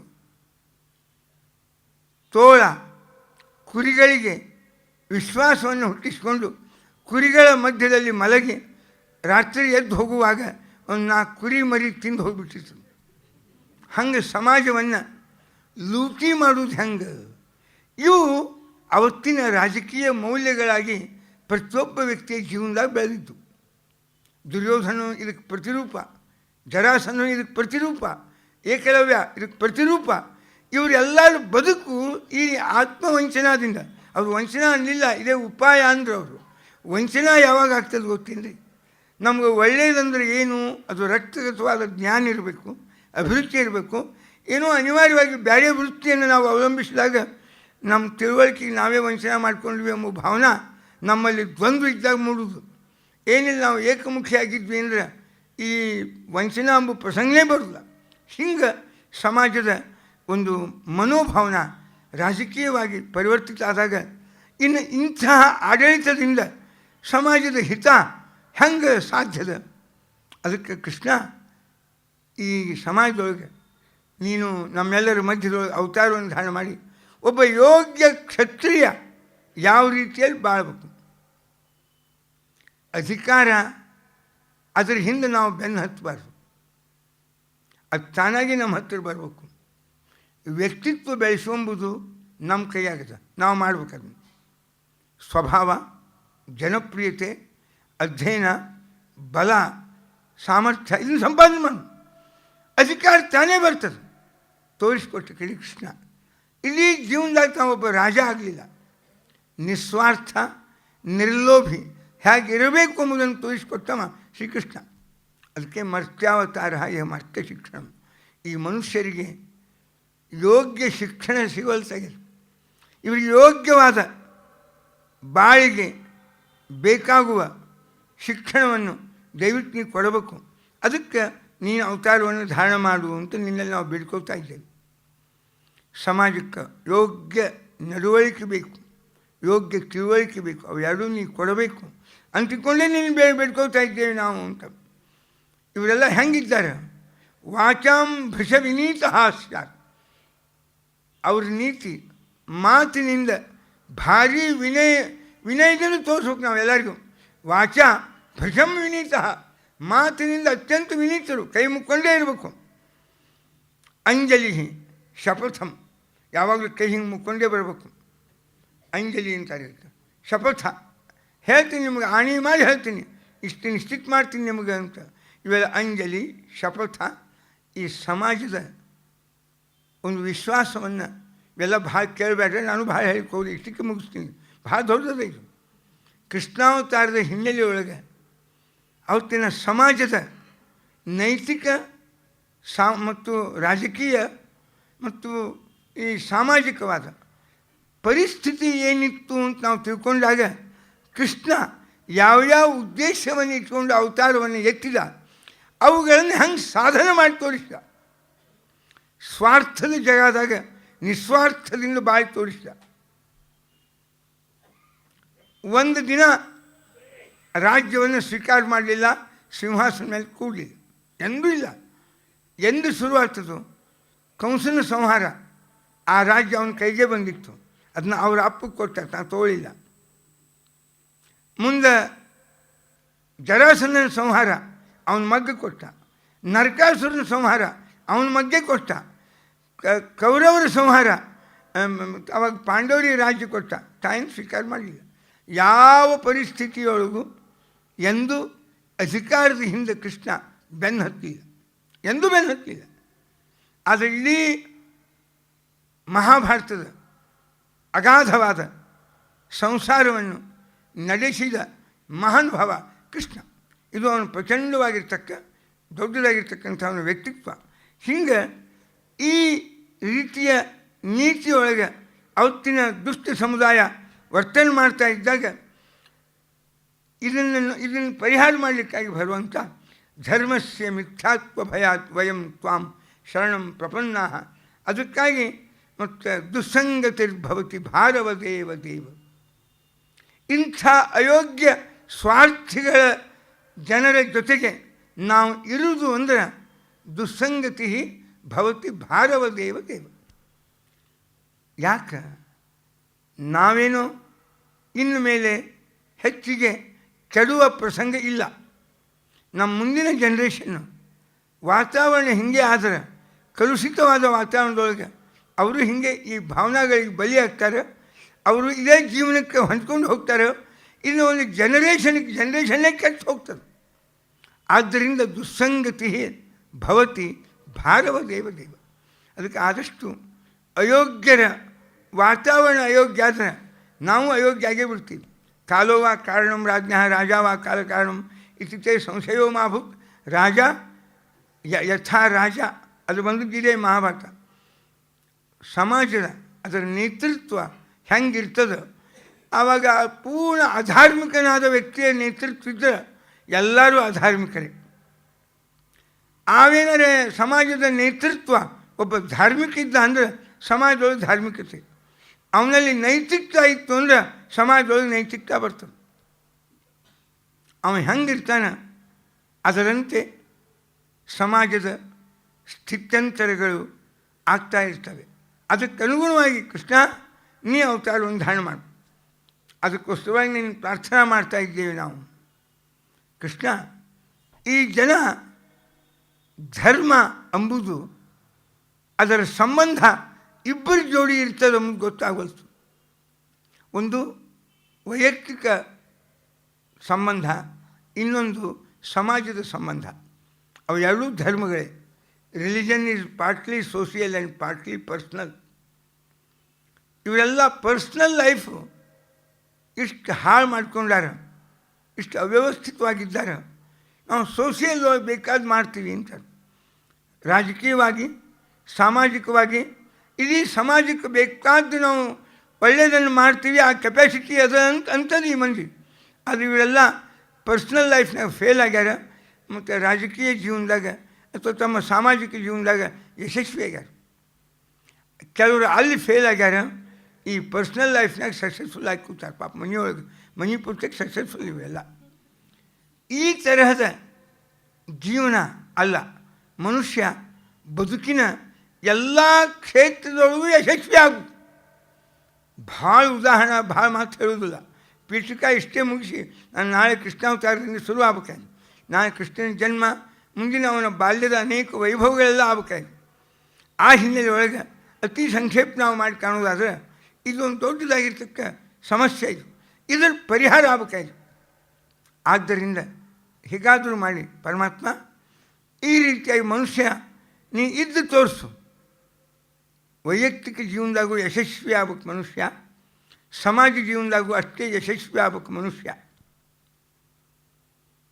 ಅವನ ಹೆಂಡತಿ, ಮಕ್ಕಳು, ತಂದೆ ತಾಯಿ, ಇವು ಏನೇನು ಸಂಬಂಧ ವೈಯಕ್ತಿಕವಾಗಿ ಬರ್ತಾವೆ ಅವನ್ನೆಲ್ಲ ಯಶಸ್ವಿಯಾಗಿ ನಿರ್ವಹಣೆ ಮಾಡ್ಕೋಬೇಕು ಮನುಷ್ಯ. ಇದು ಮನೆ ಗೆದ್ದು ಮಾರು ಗೆದ್ದುವುದು ಅಂತಾರೆ. ಇದು ಎಲ್ಲರ ಜೀವನದಾಗಿ ಯಶಸ್ವಿ ಆಗಬೇಕು. ಅವನು ತಿಳಿಸಿ ನೀವೆಲ್ಲರಿಗೂ ಒಂದು. ಆಮೇಲೆ ಸಮಾಜ ಜೀವನದಾಗ ನಾವು ಹೆಂಗಿರ್ಬೇಕು ಅದು ಒಂದು ತಿಳಿಸು. ಎರಡೂ ಗೊತ್ತಿಲ್ಲ ಈ ಜಗತ್ತಿಗೆ. ಅದೇ ಮರ್ತ್ಯಾವತಾರ ಸ್ನೇಹ ಮರ್ತ್ಯ ಶಿಕ್ಷಣ. ಇದನ್ನೇ ಗೌಹಿ ಧರ್ಮವು ಗೃಹಸ್ಥಾನ, ಲೌಕಿಕ ಪಾರಲೌಕಿಕ ಅವು ಎರಡೂ ನಮಗೆ ತೋರಿಸಿಕೊಡುವಂತ ಬೇಡ್ಕೊಂಡಿದ್ದರಿಂದ ದೇವತೆಗಳು ಭಗವಂತ. ಅದಕ್ಕಾಗಿ ಈ ಕೃಷ್ಣಾವತಾರವನ್ನು ಧಾರಣ ಮಾಡ್ತಾ ಇದ್ದಾನೆ ಭಗವಂತ. ಅತೀ ಸಾಮಾನ್ಯರಾದರೂ ಭಗವದ್ಭಕ್ತರಾಗಿದ್ದರೆ ಅಂಥ ಜನರ ಜೋಡಿನೂ ಕೃಷ್ಣ ಯಾವಾಗಲೂ ಇರ್ತಾನಂತ ಆ ಗೋಪಾಲಕರು, ಮುಗ್ಧರು, ಗೋಪಿಕಾಸ್ತ್ರೀಯರು ಭಗವಂತನ ಮೇಲೆ ಭಾರಿಯಾಗಿರ್ತಕ್ಕ ಶ್ರದ್ಧಾ ಹೊಂದಿದವರು. ಭಗವಂತ ಅವ್ರ ಜೊತೆಗೇ ರಾಸಕ್ರೀಡೆಯನ್ನಾಡಿದ್ನೋ, ಕರುಗಳನ್ನು ಕಾಯ್ದನೋ, ಅವನು ಗೋಪಾಲಕನಾದನೋ, ಪ್ರತಿಯೊಬ್ಬ ವ್ಯಕ್ತಿಯ ಜೊತೆಗೂ ಬೆರ್ತ, ಪ್ರತಿಯೊಬ್ಬ ವ್ಯಕ್ತಿಯ ಜೊತೆಗೂ ಬೆರೆತು ಅಷ್ಟು ದೊಡ್ಡ ವ್ಯಕ್ತಿ ಸಮಾಜದಾಗ ಪ್ರತಿಯೊಬ್ಬರಿಗೂ ದೇವರಿಂದ ಪ್ರತಿಯೊಬ್ಬ ವ್ಯಕ್ತಿಗೂ ಒಂದು ಭರವಸೆ ಬರಬೇಕು. ದೇವರು ನಮ್ಮ ಜೋಡಿನೂ ಇದ್ದಾನೆ. ಭಾರಿ ತ್ಯಾಗಿಗಳು, ಭಾರಿ ಹಿಮಾಲಯದಲ್ಲಿರ್ತಕ್ಕ ಯೋಗಿಗಳು, ಇನ್ನು ಯಾರೂ ಭಾಳ ಮಡಿ ಮೇಲೆ ಅಂಥವ್ರಿಗೆ ಮಾತ್ರ ದೇವರು ಸಿಗ್ತಾನೆ, ನಮ್ಮಂಥವ್ರಿಗೆ ಅಲ್ಲ ಅಂತ ಎಂದೂ ಆಗಬಾರ್ದು. ಒಬ್ಬ ಅತಿ ಸಾಮಾನ್ಯ ವ್ಯಕ್ತಿ ಇಲ್ಲ ಅವ್ನು ಗೋಪಾಲಕ, ಅವನಿಗೂ ದೇವರು ನನ್ನ ಜೋಡಿ ಇದ್ದಾನೆ ಅಂತ. ಒಬ್ಬ ಗೋಪಿಕಾಸ್ತ್ರೀ ಅವಳೇನು ಹೆಚ್ಚಿಂದ ಬರೇ ಹಾಲು ಕರೆಯೋದು, ಏನಕ್ಕೆ ಗೋಪಿಕಾಸ್ತ್ರೀ ಮಾಡೋ ಕೆಲಸನೇ ಏನು, ಅಷ್ಟು ಸಣ್ಣ ಕೆಲಸ ಮಾಡಿದರೂ ದೇವರಲ್ಲಿರ್ತಕ್ಕ ಅನನ್ಯ ನಂಬಿಕೆ, ನನಗೂ ದೇವರು ನನ್ನ ಜೋಡಿನೇ ಇದ್ದಾನೆ ಎಂಬುವ ಸಮಾಜದ ಪ್ರತಿಯೊಬ್ಬ ವ್ಯಕ್ತಿಗೂ ಈ ಒಂದು ಭರವಸೆ, ಈ ಒಂದು ಧೈರ್ಯ ಹುಟ್ಟಿಸಲಿಕ್ಕಾಗಿ ಭಗವಂತ ಕೃಷ್ಣಾವತಾರವನ್ನು ಧಾರಣ ಮಾಡಿದರು. ಮನುಷ್ಯನ ಪ್ರಾಯ ಕೃಷ್ಣಾವತಾರವನ್ನು ಬಿಟ್ಟು ಬೇರೆ ಯಾವ ಅವತಾರದೊಳಗೂ ಮನುಷ್ಯ ಸಹಜ ಗುಣಗಳ ಸಂಬಂಧ ಬಹಳ ತಂದು ತೋರಿಸಿಲ್ಲ ಭಗವಂತ. ರಾಮಾವತಾರದಾಗ ಈ ನಿಮ್ಮ ಕಾಮ, ಕ್ರೋಧ, ಲೋಭ, ಮೋಹ, ಮದ, ಮಾತ್ಸರ್ಯ ಇವುಗಳ ಸಂಬಂಧ ಭಾಳ ಬರುವುದೇ ಇಲ್ಲ. ಲೋಭ, ಅನೈತಿಕತೆ ಇವೆಲ್ಲ ಭಾಳ ಸಂಬಂಧ ಬರಲೇ ಇಲ್ಲ. ಬಾಕಿ ಅವತಾರಗಳಲ್ಲಿಯೂ ಅಷ್ಟೇ, ಇನ್ಯಾವ ಅವತಾರಗಳಲ್ಲಿಯೂ ಅಷ್ಟೇ, ಅತಿ ಕಡಿಮೆ. ಕೃಷ್ಣಾವತಾರ ಒಂದೇ ಮನುಷ್ಯನ ಸಹಜವಾದ ಎಲ್ಲ ಪ್ರವೃತ್ತಿಗಳು, ಸ್ವಭಾವಗಳು, ಅವುಗಳ ಜೋಡಿನೇ ಹೆಂಗೆ ಮನುಷ್ಯ ಇರಬೇಕು ಎಂಬುದನ್ನು ತೋರಿಸ್ಲಿಕ್ಕಾಗಿ ಇರ್ತಕ್ಕಂಥ ಅವತಾರ ಕೃಷ್ಣಾವತಾರ. ಇಲ್ಲಿ ಕಾಮನೂ ಅದ, ಅದು ಹೆಂಗಿರ್ಬೇಕು, ಕಾಮ ಅಂದರೆ ಎದಕ್ಕಂತಾರೆ, ಇಡೀ ದೊಡ್ಡ ವಿಮರ್ಶೆ ಆದದು. ಮನುಷ್ಯ, ನಾವು ಭಾರತೀಯರು ಎರಡು ಇಂದ್ರಿಯ ಗಮ್ಯ, ಎರಡು ಅತೀಂದ್ರಿಯ. ನಮ್ಮ ಪುರುಷಾರ್ಥದೊಳಗೆ ಅರ್ಥ, ಕಾಮ ಅವು ಇಂದ್ರಿಯ ಗಮ್ಯ, ಧರ್ಮ, ಮೋಕ್ಷ ಅವು ಅತೀಂದ್ರಿಯ. ನಾವು ಇಂದ್ರಿಯ ಗಮ್ಯ, ಅತೀಂದ್ರಿಯ ಎರಡನ್ನೂ, ಒಂದು ಭೌತಿಕ ಒಂದು ಆಧ್ಯಾತ್ಮಿಕ, ಎರಡೂ ಗುರಿಯನ್ನು ಇಟ್ಕೊಂಡು ಮುಂದುವರೆದಿರ್ತಕ್ಕ ನಮ್ಮ ಈ ಪುರುಷಾರ್ಥದೊಳಗೆ ಇವು ಎರಡೂದ್ರ ಜೋಡಿ ಹೆಂಗಿರಬೇಕು, ಅವು ಎರಡೂದ್ರ ಜೋಡಿ ಹೇಗಿರಬೇಕು, ಇದೊಂದು ದೊಡ್ಡದು. ಕಾಮ ಅಂದರೆ ಏನು, ಕ್ರೋಧ ಅಂದರೆ ಏನು, ಲೋಭ ಅಂದರೆ ಏನು, ಎಷ್ಟು ಸಹಜವಾದ ಪ್ರವೃತ್ತಿಗಳು ಮನುಷ್ಯನೊಳಗೆ. ಇವು ಹೆಂಗೆ ಮನುಷ್ಯನನ್ನು ಇಳಿಸ್ತಾವೆ, ಅವು ಅಂಥ ಪ್ರವೃತ್ತಿಗಳ ಮಧ್ಯದಲ್ಲಿಯೂ ಏರುವುದು ಹೆಂಗೆ. ಭಗವಂತ ಕಾಮ ಅದು ದೈಹಿಕ ವ್ಯಾಪಾರ ಅಲ್ಲ, ಅದೊಂದು ಮಾನಸಿಕವಾದಂಥ ವ್ಯಾಪಾರ. ಅದು ಎಲ್ಲ ಜೋಡಿ ಹಂಚ್ಕೊಳ್ರಿ, ಅದು ಬಹಳ ದೊಡ್ಡದಾಗಿರ್ತಕ್ಕ ವ್ಯಕ್ತಿ ಆಗ್ತೀರಿ. ಅದನ್ನು ಸೀಮಿತಗೊಳಿಸಿದ್ರಿ ಅಂದರೆ ಒಬ್ಬ ಸಾಮಾನ್ಯ ಗೃಹಸ್ಥಾಶ್ರಮಿ ಆಗ್ತೀರಿ. ಅದನ್ನು ಇನ್ನೂ ಹದಗೆಟ್ರಿ ಅಂದರೆ ಸಮಾಜದೊಳಗಿನ ಒಬ್ಬ ರಾಜ ಯಾವ ಬರಲ್ಲ ಯಾವ ರವಿ ಬೆಳಗೆರೆ ಬರ್ದಂಗೆ ಕಾಮರಾಜ ಮಾರ್ಗದೊಳಗೆ ನಿಮ್ಮದು ಹೆಸರು ಬರ್ತದೆ ಅವನ ಪುಸ್ತಕದಾಗ. ಕ್ರೋಧ ಅಂದ್ರೆ ಏನು, ಅದು ಹೆಂಗಿರ್ಬೇಕು ನಮ್ಮ ಗುಣ, ಅದ್ರ ಜೋಡಿ ಹೆಂಗೆ ನಾವು ವ್ಯವಹಾರ ಮಾಡಬೇಕು, ಇದು ಕೃಷ್ಣನಿಂದ ಕಲಿಬೇಕು. ಕಾಮ, ಕ್ರೋಧ, ಲೋಭ, ಮೋಹ, ಮದ, ಮಾತ್ಸರ್ಯ, ಅಹಂಕಾರ, ಇವು ಯಾವ್ಯಾವ ಮನುಷ್ಯ ಸಹಜವಾದ ದೋಷಗಳು. ಈ ದೋಷಗಳ ಜೊತೆಗೆ ವ್ಯವಹರಿಸುವ ಬಗೆ ಇದು ಮನುಷ್ಯನಿಗೆ ಅರ್ಥವಾಗ್ತಾ ಇಲ್ಲ. ಇದರ ಜೊತೆಗೆ ವ್ಯವಹರಿಸುವ ಕ್ರಮ ಹೆಂಗೆ, ಇದನ್ನು ಸಮಾಜಕ್ಕೆ ತಿಳಿಸೋಕ್ಕಾಗಿಯೇ ಭಗವಂತ ಕೃಷ್ಣಾವತಾರವನ್ನು ಧಾರಣ ಮಾಡಿದ್ದಾನೆ. ಇಂತಹ ಕೃಷ್ಣನ ಅವತಾರದ ವಿವಿಧವಾದ ಭೂಮಿಕೆಗಳು, ವಿವಿಧವಾದ ಉದ್ದೇಶಗಳು, ಅತಿ ಸಂಕ್ಷೇಪ ಇಂಥ ಉದ್ದೇಶಗಳಿಗಾಗಿ ಇನ್ನು ಭೂಮಿ ದೃಪ್ತ ನೃಪವ್ಯಾಜ ಅಂತ ಭಾಗವತ.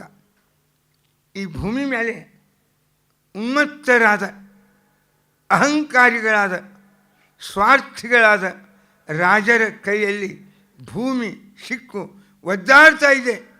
ಈ ಭೂಮಿ ಬೇಡ್ಕೊಂತು ಭಗವಂತನ ನೀನು ಅವತಾರವನ್ನು ಧಾರಣ ಮಾಡು ಅಂತ. ಅದಕ್ಕೆ ಈ ಭೂಮಿಯ ಉದ್ಧಾರಕ್ಕಾಗಿ ಭಗವಂತ ಅವತಾರವನ್ನು ಧಾರಣ ಮಾಡಿದ ಎಂಬುವ ಮಾತನ್ನು ನಾವು ಕಾಣ್ತಾ ಇದ್ದೇವೆ.